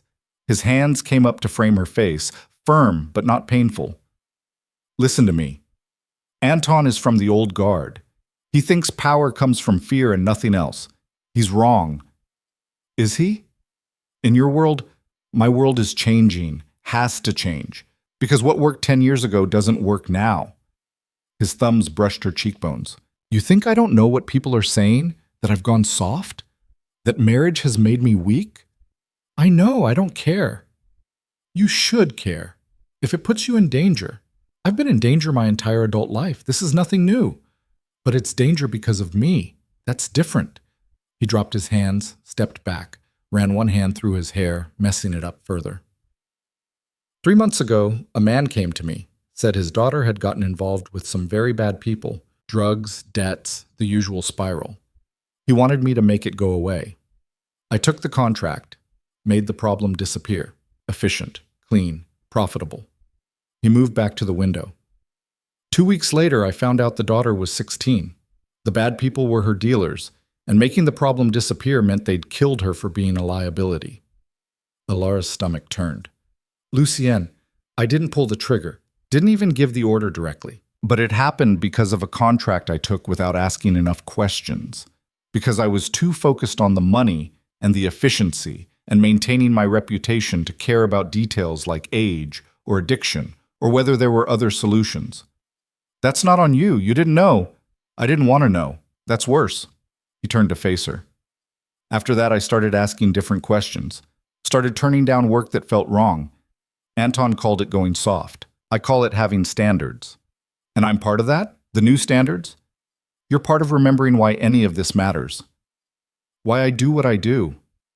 He moved closer again, close enough that she could see the exhaustion in his eyes, the weight he carried. I told you I solved problems. What I didn't tell you is that I started solving the wrong ones. For the wrong reasons. You reminded me there are other ways. By getting myself sold to pay my father's debts? By standing up to a drunk twice your size for a girl you barely knew? By working yourself to exhaustion trying to fix someone else's mistakes? By being decent when you had every reason not to be? His voice dropped. You're not a liability, Elara. You're the first real thing I've had in years. The words hung between them. Outside, dawn was starting to break, painting the sky in shades of gray and pink. Anton's scared, Elara said quietly. He thinks you're changing too much, that it'll get you killed. Maybe, or maybe it'll keep me alive longer than the alternative. What alternative? Becoming the kind of man who doesn't care about 16-year-old girls getting killed, the kind who sees people as transactions and nothing else. He touched her face again, gentler this time. I don't want to be that man anymore. What do you want to be? I'm still figuring that out.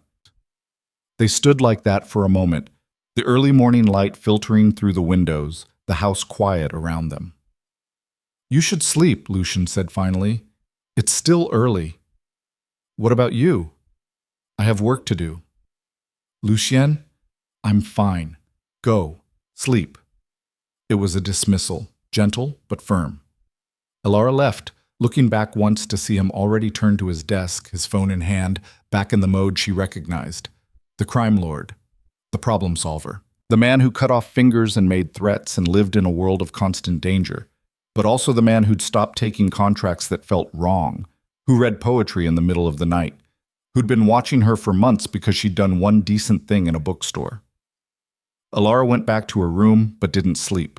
She watched the sun come up through her window and thought about liability and change, and whether it was possible to be someone's weak spot and their strength at the same time. 2 days later, a man came to the door. Elara was in the library when Mrs. Chen appeared, looking worried. There's someone here.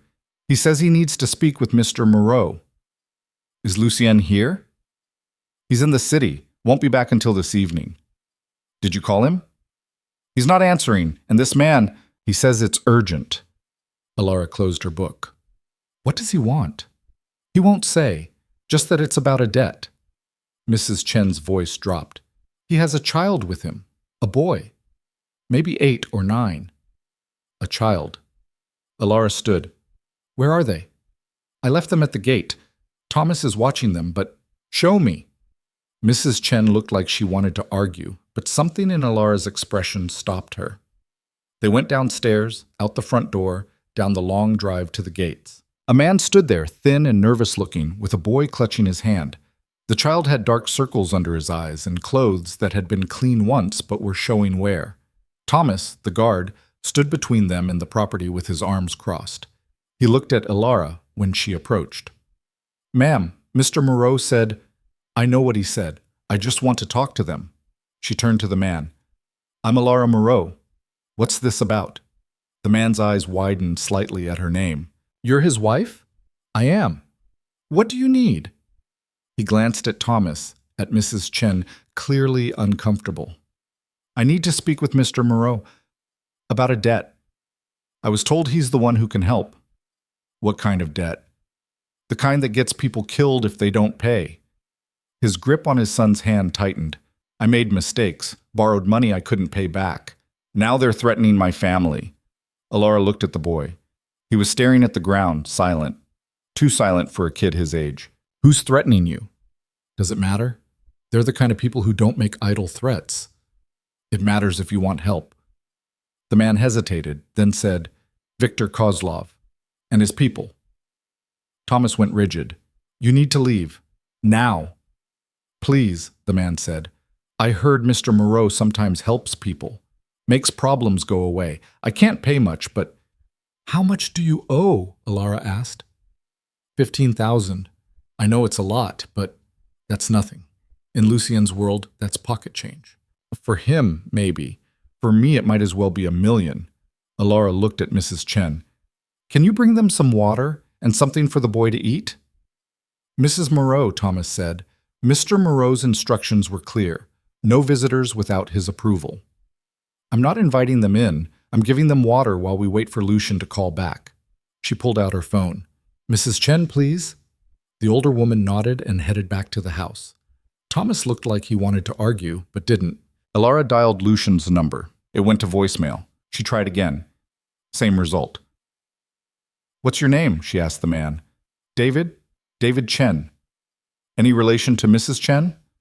No, common name. Right. She knelt down to the boy's level. What's your name? The child looked at his father, who nodded.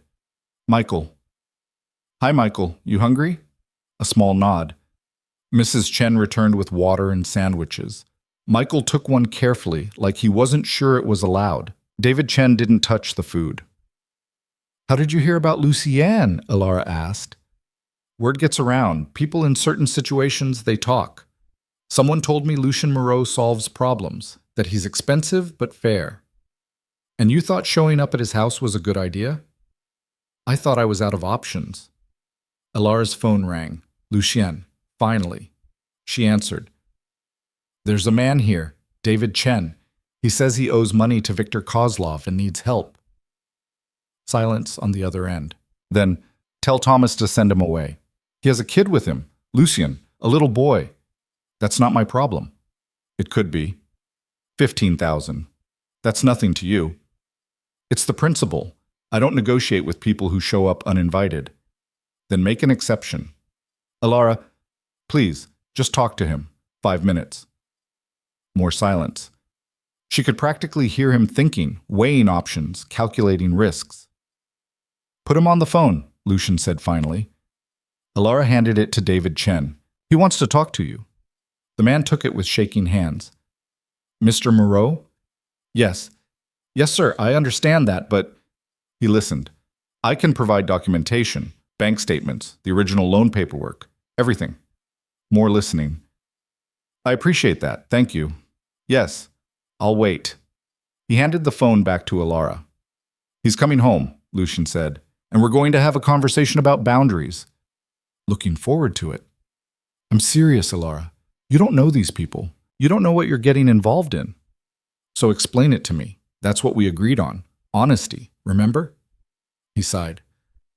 Victor Kozlov is worse than the people your father owed money to. He's violent, unpredictable, and has a habit of making examples out of people who can't pay. Then this man needs help.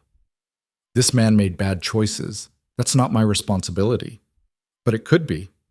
You said you started asking different questions, started having standards. Well, here's a question. What happens to that little boy if his father can't pay? Lucien was quiet for a long moment. I'll be there in 20 minutes. Keep them at the gate. Don't let them inside the property. He hung up. 23 minutes later, Lucien's car pulled through the gates. He parked and got out, his expression unreadable. David Chen stood straighter, trying to look less desperate and failing. Mr. Moreau, thank you for... Don't thank me yet. Lucien's gaze flicked to Elara. Inside. Now. I want to hear this. This isn't a negotiation. No, it's a conversation. You promised me honesty, remember? That includes seeing how this works. Something shifted in his expression. Not quite approval, but close. Fine, but you stay quiet and you follow my lead. Understood? Understood. He turned back to David Chen. Show me the paperwork. The man pulled out a folder, hands still shaking. Lucien took it, scanned the documents with practiced speed. His jaw tightened. You borrowed from Kozlov directly? Not one of his intermediaries? I didn't know who he was at the time. Someone referred me, said it was a short-term loan, easy terms. Nothing with Kozlov is easy. Lucien handed back the folder. You owe 15,000. When's it due? 3 days ago. So you're already late. which means the interest is compounding and Kozlov's people are already looking for you. I know. That's why I came here. And what exactly do you think I can do? I heard you could make it go away. Negotiate. Something. Lucian laughed, but there was no humor in it. You want me to negotiate with Viktor Kozlov on your behalf? For $15,000? I'll pay you back. Whatever it takes. I just need time, and you can't pay me back. You couldn't even pay back $15,000. What makes you think you could afford my rates? David Chen's face crumpled. Please, I have a son. If something happens to me, then you should have thought about that before you borrowed money from a loan shark. The words were harsh. True, maybe, but harsh. Elara felt something twist in her chest. Lucien, she said quietly. He looked at her. She couldn't read his expression, but something passed between them. An understanding, maybe, or a test. How did you plan to use the money? Lucien asked David. Originally, my wife. She needed surgery. We didn't have insurance, and the hospitals wouldn't help without payment up front. Where is she now? She died 6 months ago. The surgery didn't work. Michael's hand tightened on his father's. The boy still hadn't said more than his name, but his eyes were wet now. Lucian was quiet for a long moment. Elara watched him think, watched the calculation happening behind his eyes. I'll pay your debt, he said finally. On one condition. David Chen's eyes went wide. Anything, name it. You leave the city. Take your son and go somewhere Kozlov can't find you. Start over, and you never ever borrow money from people like him again. Yes, of course, thank you. Thank you so much. I'm not done. Lucian's voice went cold. If I ever hear that you've gone back to old habits, if I hear you've put your son in danger again through your own stupidity, I'll make what Kozlov would have done to you look merciful. Are we clear? The man went pale. Crystal clear. I swear, I'll never... Thomas will give you the contact information for someone who can help you relocate. You'll have 72 hours to be out of the city. After that, you're on your own. Thank you, Mr. Moreau. Thank you. Lucien nodded to Thomas, who escorted David and Michael back toward a waiting car. Elara and Lucien stood in silence until they were gone. That was kind, Elara said. That was stupid. Anton would have my head if he knew. But you did it anyway. Because you asked me to. He turned to face her. This is what you wanted to see, right? How it works. I just made an enemy angrier for $15,000 and a sob story. You helped a kid keep his father. I helped a man avoid consequences for his own bad decisions. There's a difference. Is there? Lucian started walking back to the house. Elara followed. You don't understand the world I operate in.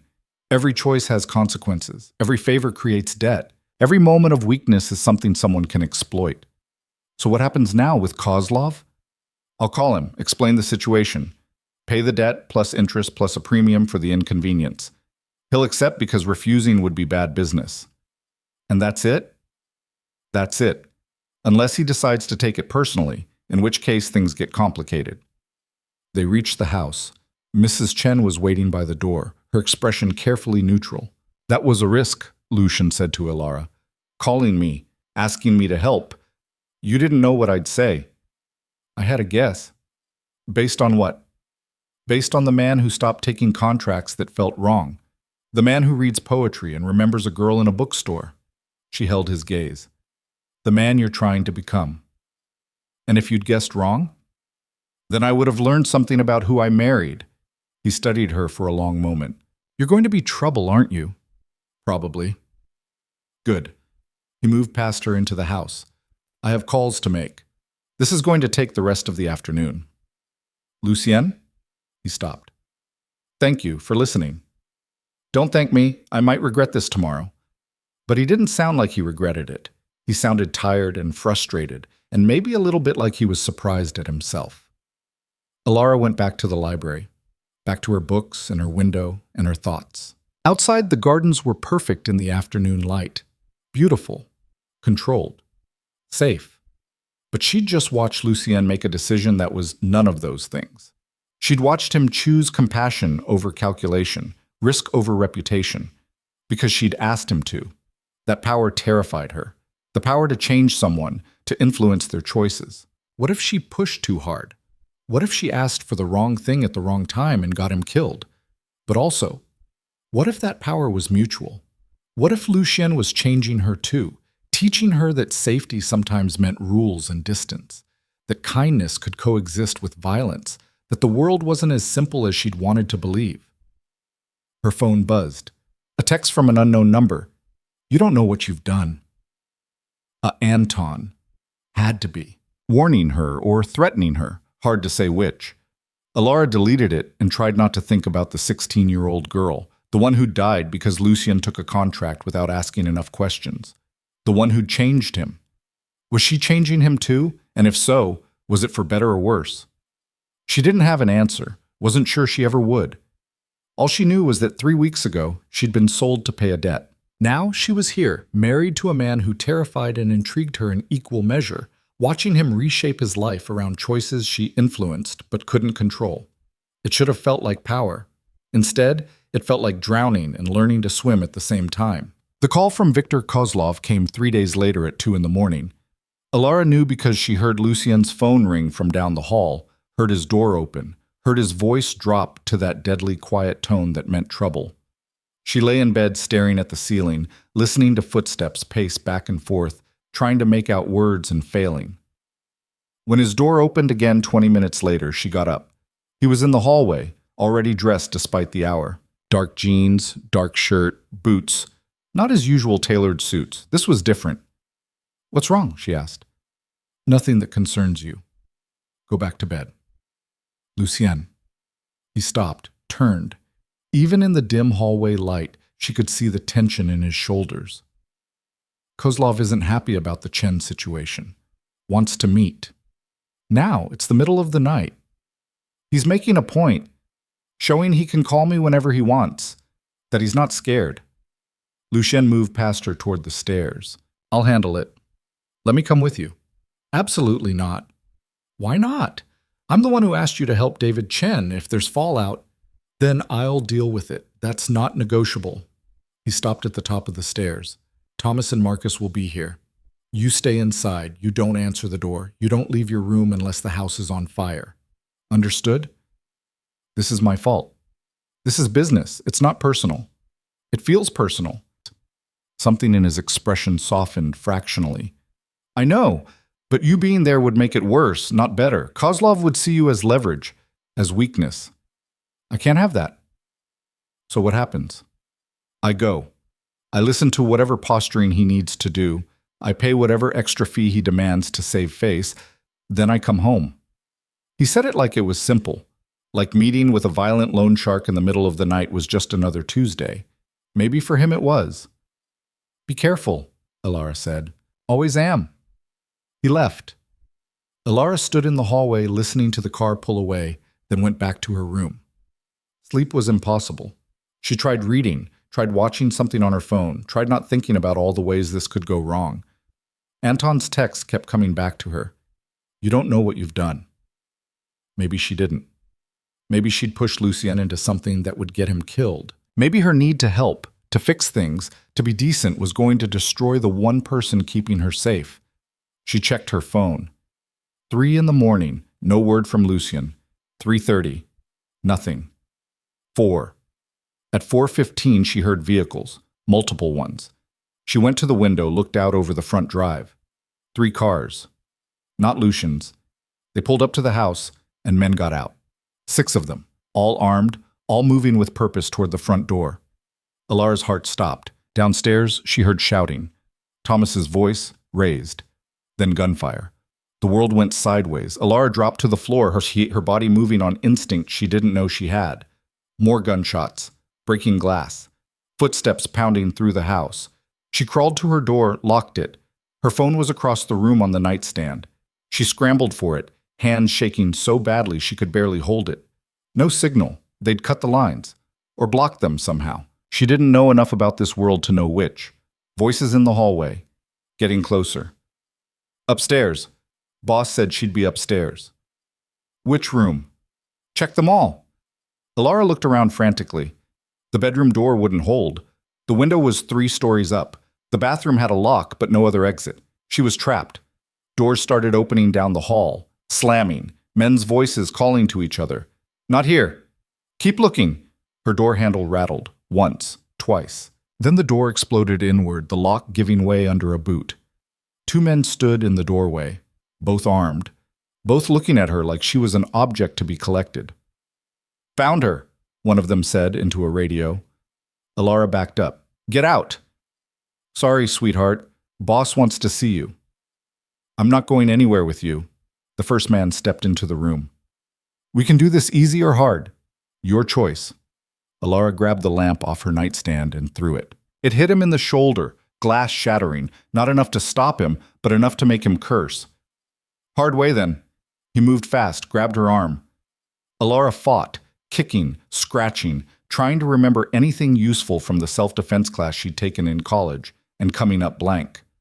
The second man grabbed her other arm. Together they hauled her toward the door. Let me go. Not happening. They dragged her into the hallway. She saw Mrs. Chen on the floor, unconscious but breathing. Saw the destruction, shattered vases, bullet holes in the walls, blood on the marble floor. Thomas's blood. What did you do? Elara screamed. Shut her up, the first man said. Something hit the back of her head, not hard enough to knock her out, but hard enough to make the world blur. They kept moving down the stairs, through the foyer. Outside, dawn was breaking. The 3 cars were still there, engines running. They shoved her into the back of one. Someone zip-tied her wrists. The plastic bit into her skin. Where are you taking me? No answer. The car started moving. Elara tried to think through the panic. Lucien had gone to meet Kozlov. These men had attacked the house while he was gone, which meant this was planned, coordinated, a message, or a trap. They drove for maybe 20 minutes.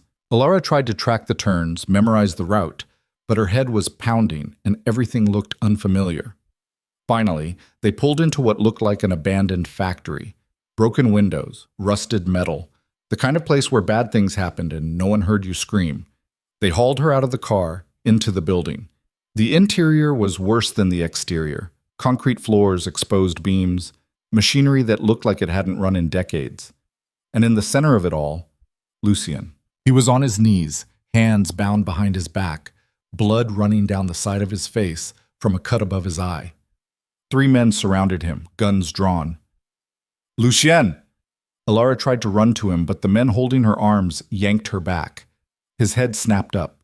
Their eyes met across the distance, and she saw something in his expression she'd never seen before. Fear. Not for himself. For her. Well, a voice said. Isn't this touching? A man emerged from the shadows. Older, maybe 50, with silver hair and a face that might have been handsome if it wasn't twisted with cruelty.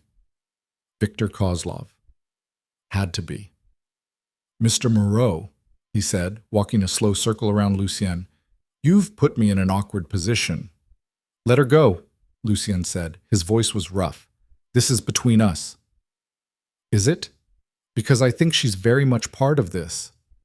Kozlov stopped in front of Elara. She forced herself to meet his eyes.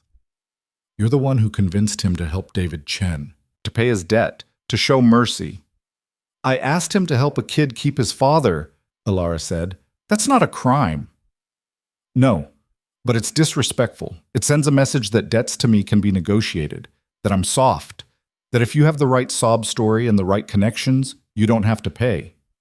He smiled, and it was the coldest thing Elara had ever seen. I can't have that message spreading. I'll pay you back, Lucien said. Triple what I gave Chen, plus interest, plus whatever you want to make this right. I don't want your money. I have money. Kozlov gestured to one of his men who handed him a gun. I want respect. I want people to remember what happens when someone interferes with my business. He pointed the gun at Elara. No! Lucien lunged forward, but the men holding him kicked him back down. You want to make a point? Make it with me. Leave her out of this. But she's so much more effective. You don't care what happens to you. You've been playing this game too long. But her? Kozlov's smile widened. Her you care about. I can see it. The way you look at her. The way you're willing to beg. Name your price, Lucien said. Anything, just let her go. There is no price. Some lessons can't be bought. Elara's mind raced. She was going to die. Here, in this abandoned factory, because she'd asked Lucien to help someone. Because she'd thought compassion mattered more than reputation. She looked at Lucien, blood still running down his face, hands bound, kneeling in front of a man who was about to kill her while he watched. "I'm sorry," she said. "Don't." His voice cracked. "Don't apologize. This isn't your fault. Isn't it?" "How sweet," Kozlov said. "Last words." "I'm almost moved." He cocked the gun. "Any final requests?" Elara's heart hammered. She couldn't think, couldn't breathe. This couldn't be how it ended. Not like this. Not when she'd just started figuring out how to live in this new life. Not when she'd just started seeing Lucien as something more than her captor. The sound of engines outside made everyone freeze. Kozlov's men turned, guns raised. Through the broken windows, Elara could see vehicles pulling up. A lot of them. "What is this?" Kozlov demanded. "Insurance," Lucien said. The factory doors burst open. Men poured in, more than Kozlov had, all armed, all moving with military precision. Leading them was the massive man with the scarred face Elara had seen at the wedding. He looked at Kozlov with undisguised contempt. "Drop the gun," he said. His voice was like gravel. Kozlov laughed. "You think you can come in here and I think you're outnumbered 3-1. I think every exit is covered. And I think if you don't drop that gun, in the next 5 seconds, I'm going to put a bullet through your knee and work my way up." One of Kozlov's men raised his weapon. He was dead before he could fire, taken out by 2 shots that came from different directions simultaneously. The body hit the ground with a heavy thud. The rest of Kozlov's men lowered their guns. "Smart," the scarred man said. He moved to Lucien, cut his bonds with a knife that appeared from nowhere. "You good, boss?" "I'm fine, Marcus. Get her." Marcus crossed to Elara, cut her zip ties. Her wrists were raw, bleeding slightly. He steadied her when she stumbled. "Can you walk?" "I think so." Lucien was on his feet, crossing to them. He grabbed Elara's face, tilted it up, checking for injuries. "Did they hurt you?" "I'm okay. Your head, it's nothing." He pulled her against him, and Elara felt him shaking, actually shaking. "I thought I was too late." "How did you know?" "Marcus was tailing me. When Kozlov's men grabbed me, he called in everyone. We've been planning the assault for the last hour." Elara looked at Marcus. "Thank you." "Oh, just doing my job, ma'am." Kozlov was still standing there, gun lowered but not dropped, watching this reunion with something like fury on his face. "This isn't over, Moreau." "Yes," Lucien said quietly. "It is." He moved so fast, Elara barely saw it. One moment he was holding her, the next he had Kozlov by the throat, slamming him against one of the concrete pillars. "You made a mistake tonight," Lucien said. His voice was deadly calm. "You thought you could use my wife to hurt me. You thought showing weakness, caring about someone, made me vulnerable." Kozlov clawed at Lucien's hand, gasping. "You were wrong. It doesn't make me weak. It makes me very, very motivated." He leaned closer. "You're going to leave this city, tonight. You're going to take your operation somewhere far away, and you're never going to come back. Because if I see you again, if I even hear your name mentioned in connection with this city, I will hunt you down and I will end you. Not quickly, not mercifully. I will make it last." He released Kozlov, who slumped against the pillar, coughing. "David Chen's debt is cleared, permanently. Any other debts you hold in this city, you're selling them to me for pennies on the dollar. You have 24 hours to make the arrangements before I just take them." "You can't—" Lucien hit him. Once, hard enough to snap his head back. "I can. I am. You came into my home. You threatened my wife. There are consequences for that." He turned to Marcus. "Make sure he understands. Then make sure he's on a plane by morning." "With pleasure, boss." Lucien took Elara's hand. "We're leaving." They walked out of the factory together. The sun was fully up now, painting everything in harsh morning light. Lucien's car was there, along with a dozen others. His people, Elara realized. The network he'd built. All of them here because he'd made one call. He opened the passenger door for her. She got in, still shaking. He slid into the driver's seat, started the engine, then just sat there for a moment, hands on the wheel. "Are you sure you're okay?" he asked. "I don't know. Ask me tomorrow." "Fair enough." He pulled out onto the road. "Mrs. Chen?" "Unconscious when I saw her. They hit her. She'll be fine. Marcus already called for medical. Thomas took 2 bullets, but he's stable." "This is my fault. I pushed you to help David Chen and stop!" Lucien's voice was sharp. This was Kozlov looking for an excuse. If it hadn't been Chen, it would have been something else. He was planning this either way. "How do you know?" "Because men like him always are. He saw me changing, saw me making different choices, saw an opportunity to strike when he thought I was vulnerable." He glanced at her. He was wrong about the vulnerable part. "He almost killed us both." "Almost, but he didn't, because I prepared for this. Because I have people loyal to me who were ready when I needed them." His hands tightened on the wheel. "Because I wasn't going to let anything happen to you." They drove in silence for a while. Elara watched the city pass by through the window, everything looking normal and mundane and completely at odds with what had just happened. "I was terrified," she said quietly. "So was I." "Really? You looked calm, even when he had the gun pointed at me." "I was dying inside, but showing fear would have made it worse." He reached over, took her hand. His was steady now, the shaking gone. "I meant what I said to Kozlov about being motivated. I would have burned this entire city down to get you back." "That's terrifying." "I know, but it's true." They pulled up to the house. The front door was being repaired already, the broken glass swept up, the bullet holes being plastered over. Mrs. Chen was on the porch with a bandage on her head, directing workers with her usual brisk efficiency. She saw them and hurried over. "Thank God, I was so worried." "I'm fine," Elara said. "Are you okay?" "A concussion, nothing I haven't had before." She looked at Lucien. "Thomas is at the hospital. They say he'll recover fully." "Good. Make sure his family has whatever they need, full salary while he's out, plus a bonus." "Already arranged." Of course it was. This was their world. Violence and loyalty and money-fixing problems that normal people would never encounter. Inside, the house was slowly returning to order. Workers everywhere, replacing, repairing, erasing the evidence of what had happened. By tomorrow, it would look like nothing had occurred. But Elara would remember. Would remember the fear, the gunfire, the moment she thought she was about to die. "You need rest," Lucien said. "I need a shower. I feel like I can still feel their hands on me." "Then shower. I'll be in my office if you need anything." "Lucien." He stopped. "What happens now? With Kozlov gone, with all his debts transferred to you, what changes?" "Everything. Nothing. I'll have to restructure some operations, deal with people who aren't happy about the power shift, handle the fallout from basically declaring war on a major player."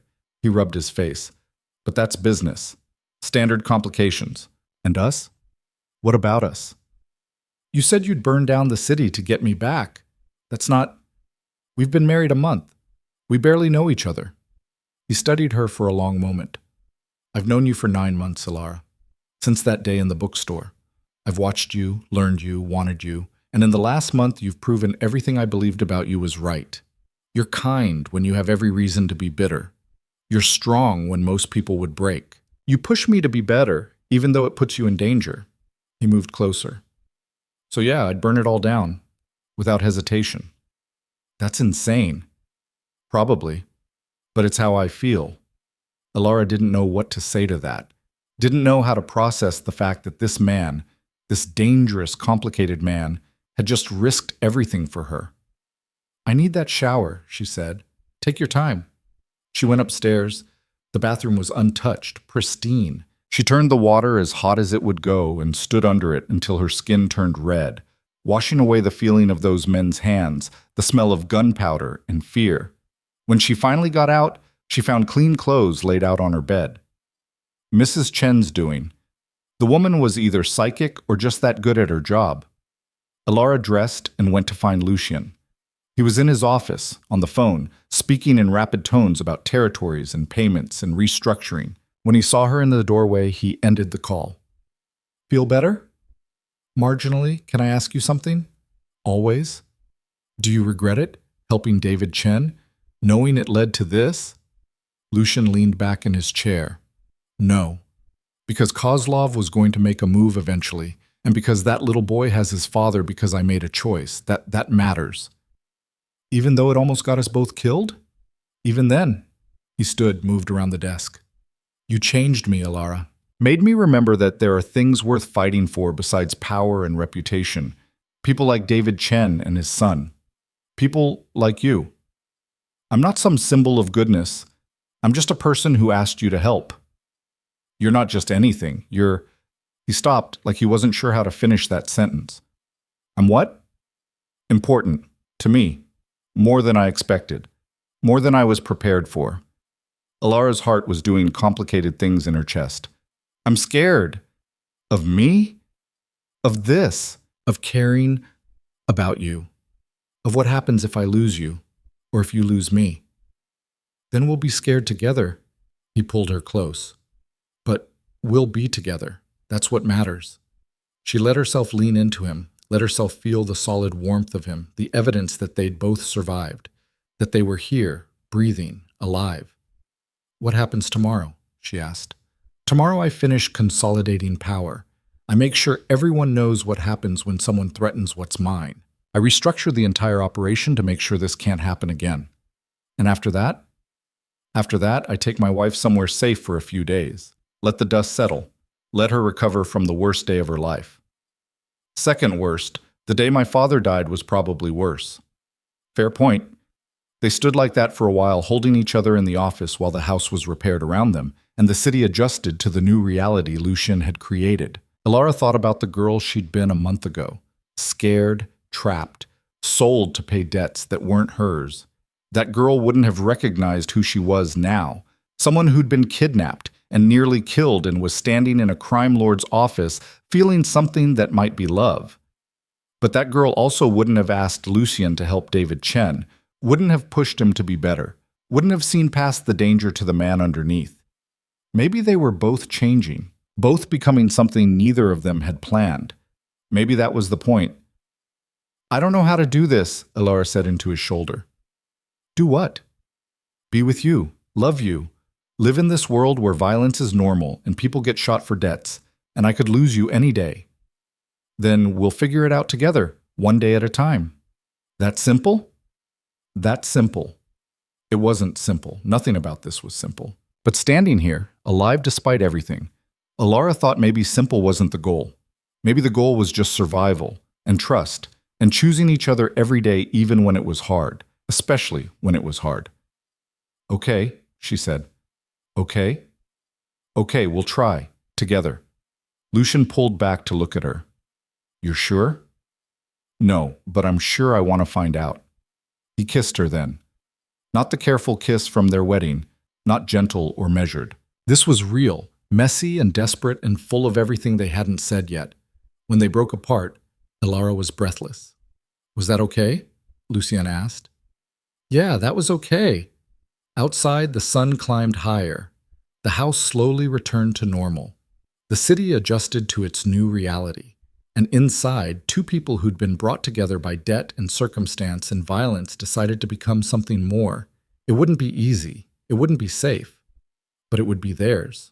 And for now, that was enough. They left the city 3 days later once Thomas was stable and the house was fully repaired and Lucian had finished whatever consolidation of power required 14-hour days and phone calls at all hours. Elara didn't ask where they were going. She packed what Mrs. Chen told her to pack.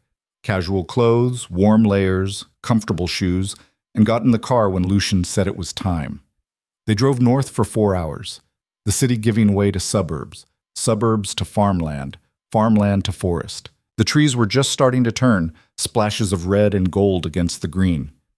Fall coming early this year. Lucienne had been quiet most of the drive, one hand on the wheel, the other resting on the center console where Elara could reach it if she wanted. She did eventually, laced her fingers through his and felt him squeeze back. Where are we going? She asked finally. Somewhere I used to go when things got too loud, before I had the estate, before any of this. You're being deliberately vague. I'm being cautiously optimistic. You'll like it. They turned onto a dirt road that wound through thick forest. After another 20 minutes, a cabin appeared. Small, rustic, nothing like the mansion they'd left behind. "You own this?" Elara asked. "Bought it 8 years ago. Come here maybe twice a year. No one knows about it except Marcus and Mrs. Chen. And now me. And now you."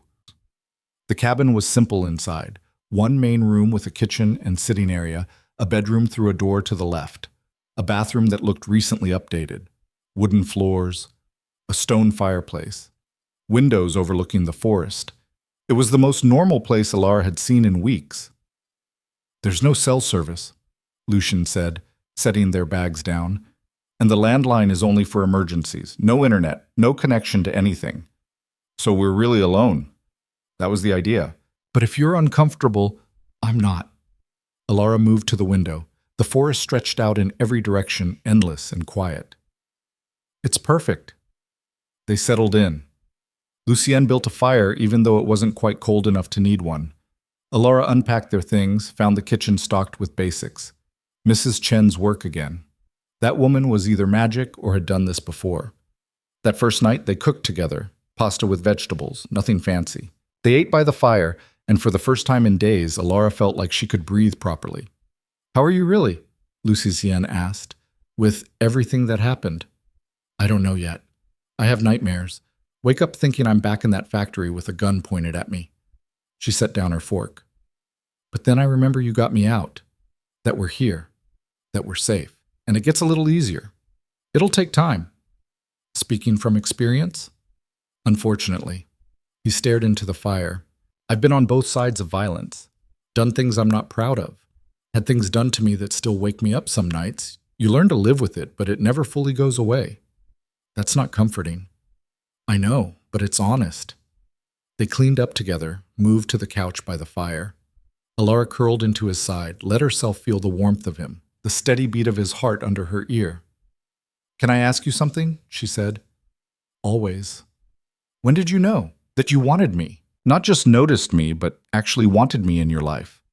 Lucian was quiet for a moment. "There was a day, about 6 months ago. I went back to the bookstore. You were helping an elderly woman find a book she'd read as a child, but couldn't remember the title. You spent an hour with her, asking questions, pulling books, reading passages until you found it. And when you did, she started crying, happy tears. You gave her the book for free, told her it was a gift." Mrs. Patterson. "I remember her. She'd just lost her husband.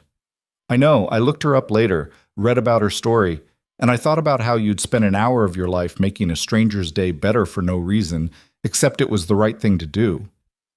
That's when I knew I didn't just want you. I needed you, needed that decency in my life before I forgot it existed." Elara lifted her head to look at him. "That's a lot of pressure to put on a person." "I know, I'm sorry." "Don't be. I'm just saying I'm not some perfect symbol of goodness. I get angry. I make mistakes. I'm selfish sometimes." "Good. Perfect is boring. And untrustworthy. Is that why you chose me? Because I'm real?" "I chose you because you reminded me that real things still exist, that not everything is a transaction or a power play or a calculated risk." He brushed hair back from her face. "And because I couldn't stop thinking about you, which was inconvenient and distracting and completely worth it. Even now, after Kozlov and the attack and almost dying, especially now because we survived it together, because you didn't run when you had the chance, because you're still here." Elara kissed him, slow and deep, letting herself feel all the things she'd been too scared to acknowledge. The fear, the relief, the way her heart did complicated things when he looked at her like she mattered. They made love that night by the firelight, not the careful, measured restraint of their previous encounters. This was messy and desperate and real. All the fear and almost loss translated into skin and breath, and the simple fact of being alive together.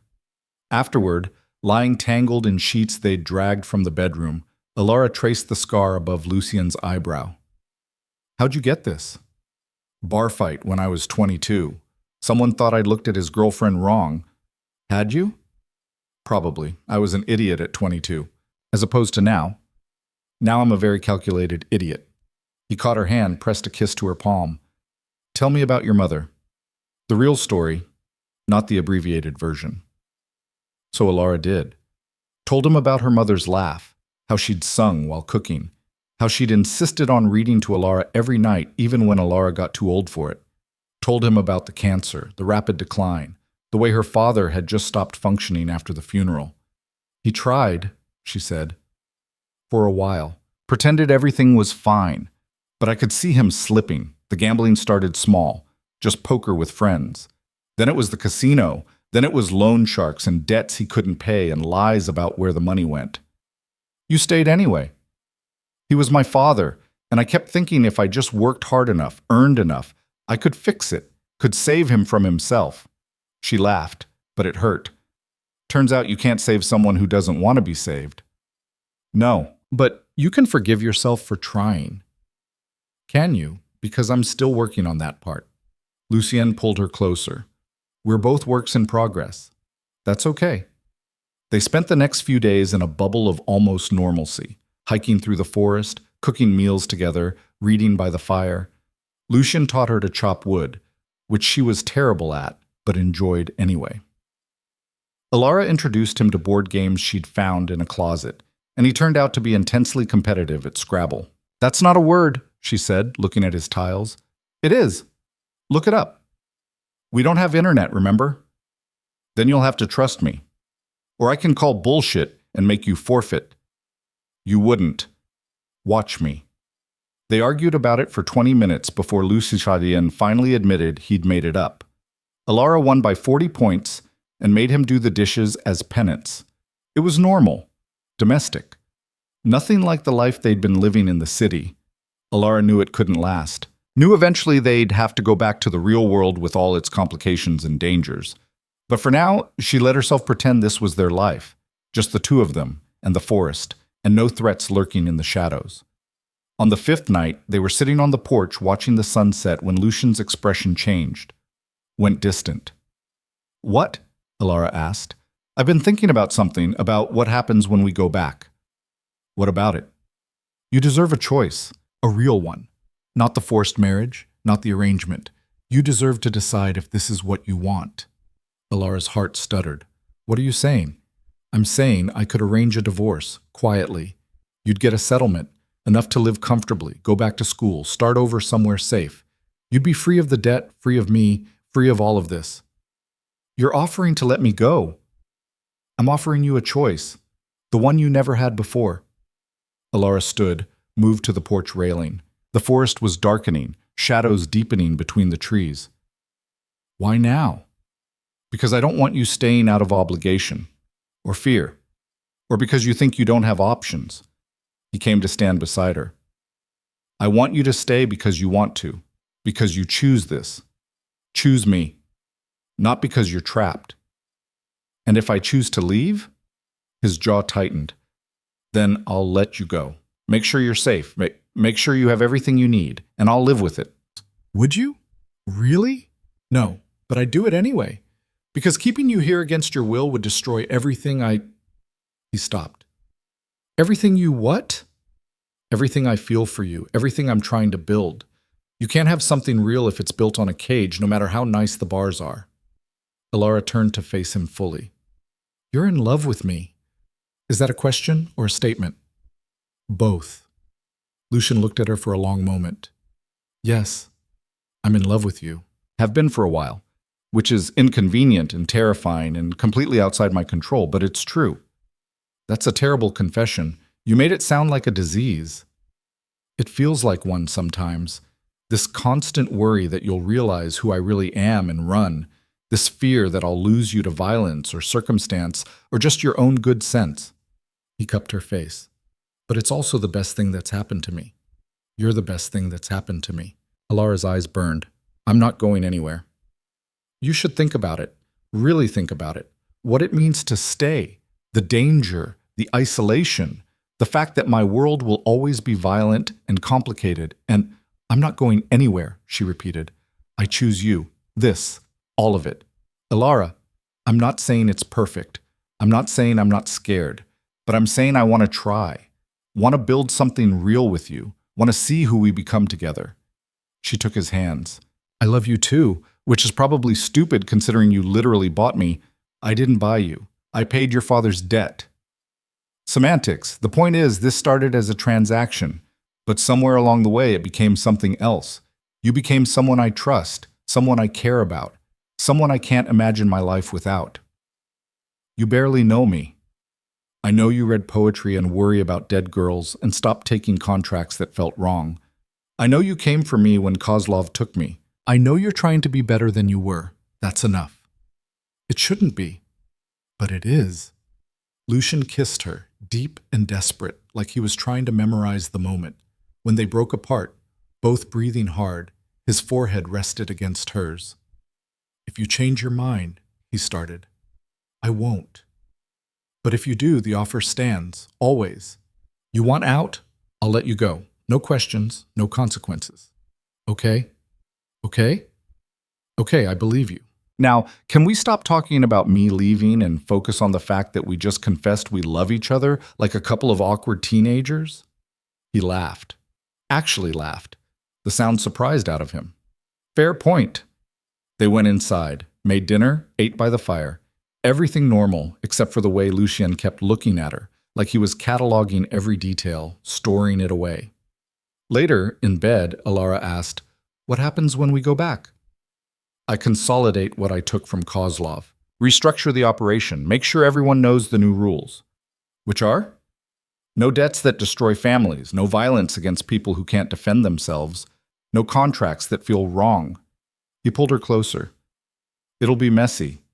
I'll lose some people who don't like the changes, but I'll gain others who do. And us?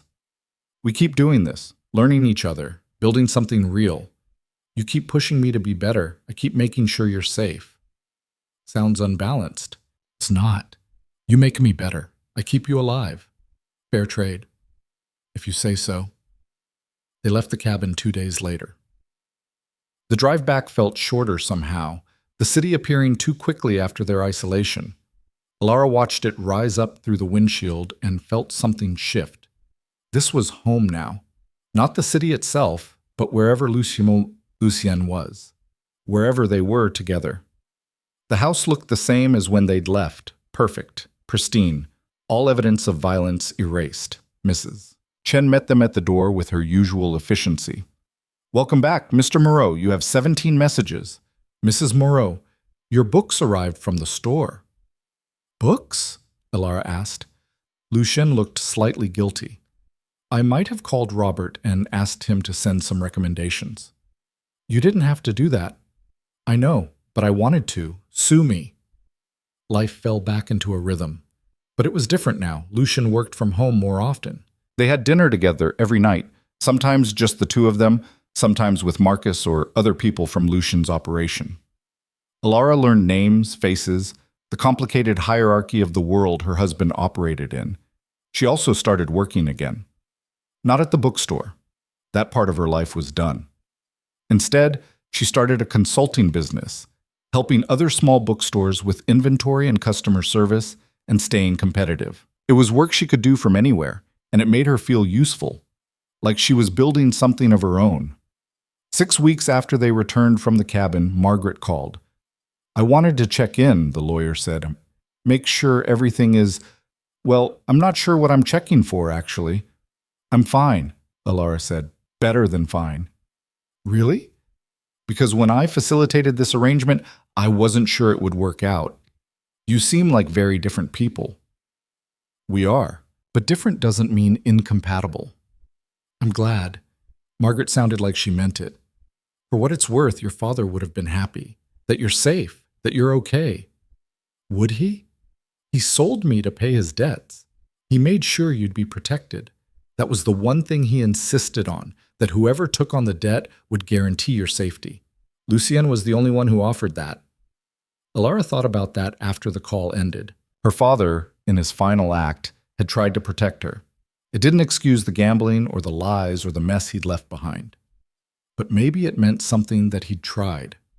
That night at dinner, she told Lucien about the call. Did you promise my father you'd keep me safe? She asked. I did. Why? Because it was the right thing to say, and because I meant it. He set down his fork. I went to see your father before he died. Wanted to make sure he understood the arrangement. You never told me that. You never asked, and I wasn't sure you wanted to know. What did you say to him? I told him I'd take care of you, that you'd never want for anything, that I'd protect you from anyone who tried to use the debt against you. Lucien's voice was quiet. He cried, asked me to make sure you didn't hate him. I told him I couldn't promise that, but I could promise you'd be safe. Did he say anything else? He said you were the best thing he'd ever done, that he'd ruined everything else, but you turned out perfect despite him. He was right about that. Elara's throat tightened. I'm not perfect.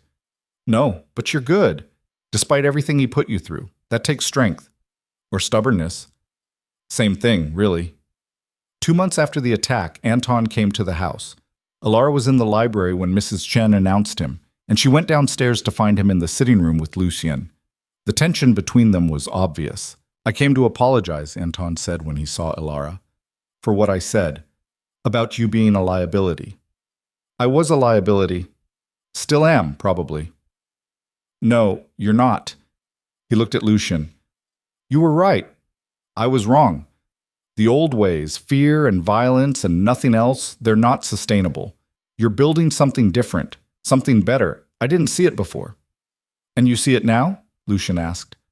I see that you're still alive, still in power, and that Kozlov's entire operation collapsed after you took it over because it was built on nothing but fear. That's not a coincidence. Anton stood. I'm with you. Whatever you need, the new way or the old way, whatever it takes. After he left, Elara turned to Lucien. Did that just happen? Apparently. He actually apologized, to me. He's learning, slowly, but he's learning. Because you're showing him there's another option. Because we're showing him. This doesn't work without you, without what you push me to be. Elara kissed him. We're a team then. We're a team. 3 months after the wedding, Lucien came home with an envelope. Elara was reading by the fire when he found her. I have something for you, he said. Is it another 12 books I didn't ask for? No, though Robert did mention a new shipment coming in. Of course he did. You're his favorite customer. Lucien handed her the envelope. Open it. Inside was a deed. To the bookstore. Second chapter books. In her name. Elara stared at it. What is this? Robert's retiring. He wanted to sell. I suggested he sell to you. I can't afford... Lucien, this is too much. It's not a gift, it's an investment. You run it however you want. Keep working your consulting business. Hire someone to manage the day-to-day. Whatever works. But it's yours. Your space. Your choice. Why? Because you loved that place. Because you deserve to have something that's entirely yours. And because I can't keep buying you books without a good excuse. Elara laughed, the sound breaking on something that might have been a sob. This is insane. This is me trying to give you a life that's more than just being married to me. You wanted choices? Here's one. She kissed him. Hard. Thank you. Does that mean you'll take it? Hell yes, I'll take it. They spent the next few weeks setting everything up. Elara hired Sarah to manage the store, brought in new inventory, updated the systems, kept everything that made second chapter special while modernizing what needed modernizing. The grand reopening was small, just friends, really. Marcus came, which surprised Elara until she saw him gravitating toward the poetry section. Mrs. Chen brought homemade cookies. Even Anton showed up, looked uncomfortable for 10 minutes, then bought a first edition and left. Lucien stayed the whole time, watching Elara in her element, helping customers, recommending books, laughing with Sarah about inside jokes from when they'd worked together. She's happy, Marcus said, appearing beside him. She is. You did good, boss. We'll see. Ask me again in a year. I'm asking now. You did good. That night, lying in bed, Elara turned to Lucien. I never thought I'd be here, in this life, with you, running a bookstore and married to a crime lord and somehow making it work. Having second thoughts? No, just marveling at how weird life is. A few months ago, I was being sold to pay my father's debts. Now I'm here, happy, in love, building something real. Life's funny that way. Is it always going to be like this? The danger and the violence and the constant threat? Probably. In some form. My world doesn't stop being dangerous just because I want it to. But we'll handle it together. We'll handle it together. 6 months after the wedding, Lucian came to Elara with a proposal. I want to get married again, he said. Elara looked up from the book she was pricing. We're already married. I know, but that was a transaction, a business arrangement. I want to do it again, for real this time, with choice, with meaning. You want a second wedding. I want to marry you when you actually want to marry me, when it means something more than settling a debt. Elara set down the book. Are you proposing? I'm suggesting. There's a difference. Not much of one. She moved closer. But yes. Yes? Yes. Let's get married again, for real this time. The ceremony was nothing like the first one. No strangers in expensive suits, no cold chapel with locked doors, just them and the people who mattered. They did it at the house. In the gardens, Elara had slowly been making less perfect and more lived in. Mrs. Chen officiated. Turned out she was internet ordained, which explained a lot about her. Marcus stood as Lucian's best man. Sarah was Elara's maid of honor. There were maybe 15 people total, small, intimate, real. Elara wore a dress she'd actually chosen. Simple. Blue. Nothing like the wedding gown that had been thrust upon her months ago. Lucian wore a suit, but he ditched the tie halfway through getting ready. Said it felt too formal. When Mrs. Chen asked if they had vows, they looked at each other and smiled. I didn't prepare anything, Lucian said, which is probably a mistake. Wing it, Elara suggested. Okay, winging it. He took her hands. 6 months ago, I made promises I didn't mean. Said words that were just words. Today, I'm saying them again, and I mean every single one. I promise to keep you safe. To be honest, even when it's hard, to let you push me to be better, to build a life with you that's real and messy and worth it. Elara's turn. I promise to stay, to choose you every day, even when it's scary, to remind you that there are things worth fighting for besides power, to love you despite your terrible Scrabble cheating and your habit of buying me books I didn't ask for.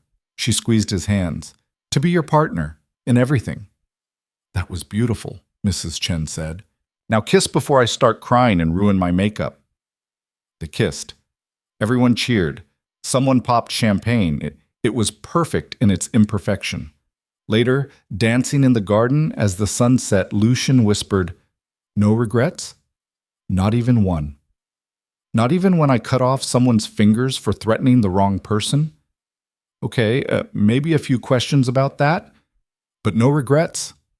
He laughed, spun her, pulled her close. Life wasn't perfect. Lucian's work was still dangerous.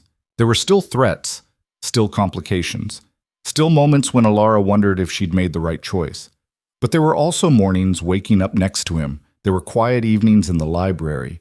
There were dinners with Mrs. Chen's cooking and Marcus's terrible jokes, and the slow building of something that felt like family. There was the bookstore, her space, her choice, her contribution to the world that wasn't connected to Lucian's violence or power. There was love, messy and complicated and hard-won, but real. A year after the first wedding, Elara sat in the library with her laptop, working on an order for the bookstore.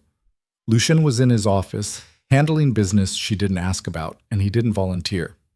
Her phone rang. Unknown number. Hello? Is this Elara Moreau? Speaking.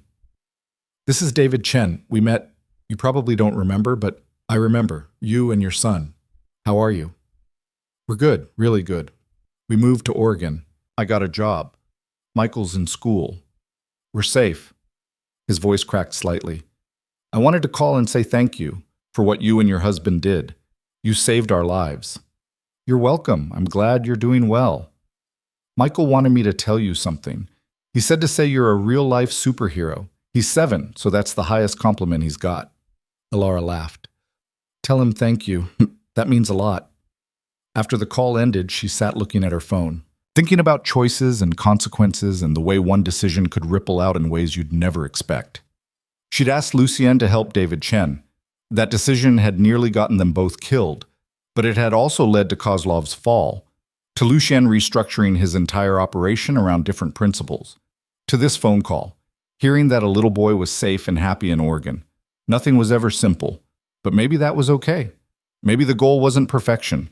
Maybe it was just trying to do the right thing and dealing with whatever came after. Lucian appeared in the doorway. Who called? David Chen. He and Michael are doing well. Good. I'm glad. Are you? Really? Yeah, I am. He moved into the room, sat beside her. I used to think the goal was control, having power over every situation, every person, every outcome, but that's not sustainable, and it's not real. What's the goal now? Building something worth protecting, with you, however messy that gets. It's going to get messy. I'm counting on it. Elara leaned into him. Outside, the sun was setting over the gardens. Inside, the house was quiet except for Mrs. Chen somewhere preparing dinner. This was her life now. Complicated and dangerous and nothing like she'd planned, but it was hers, chosen, real, and that made all the difference. Sometimes love wasn't finding the perfect person. Sometimes it was finding the right person at the worst time and deciding to make it work anyway. It was being sold to pay a debt and discovering that cages could have doors if you were brave enough to ask for the key. It was watching someone choose to be better and choosing to believe they could. It was messy and imperfect and occasionally terrifying. But it was theirs, and in the end, that was enough. More than enough. It was everything.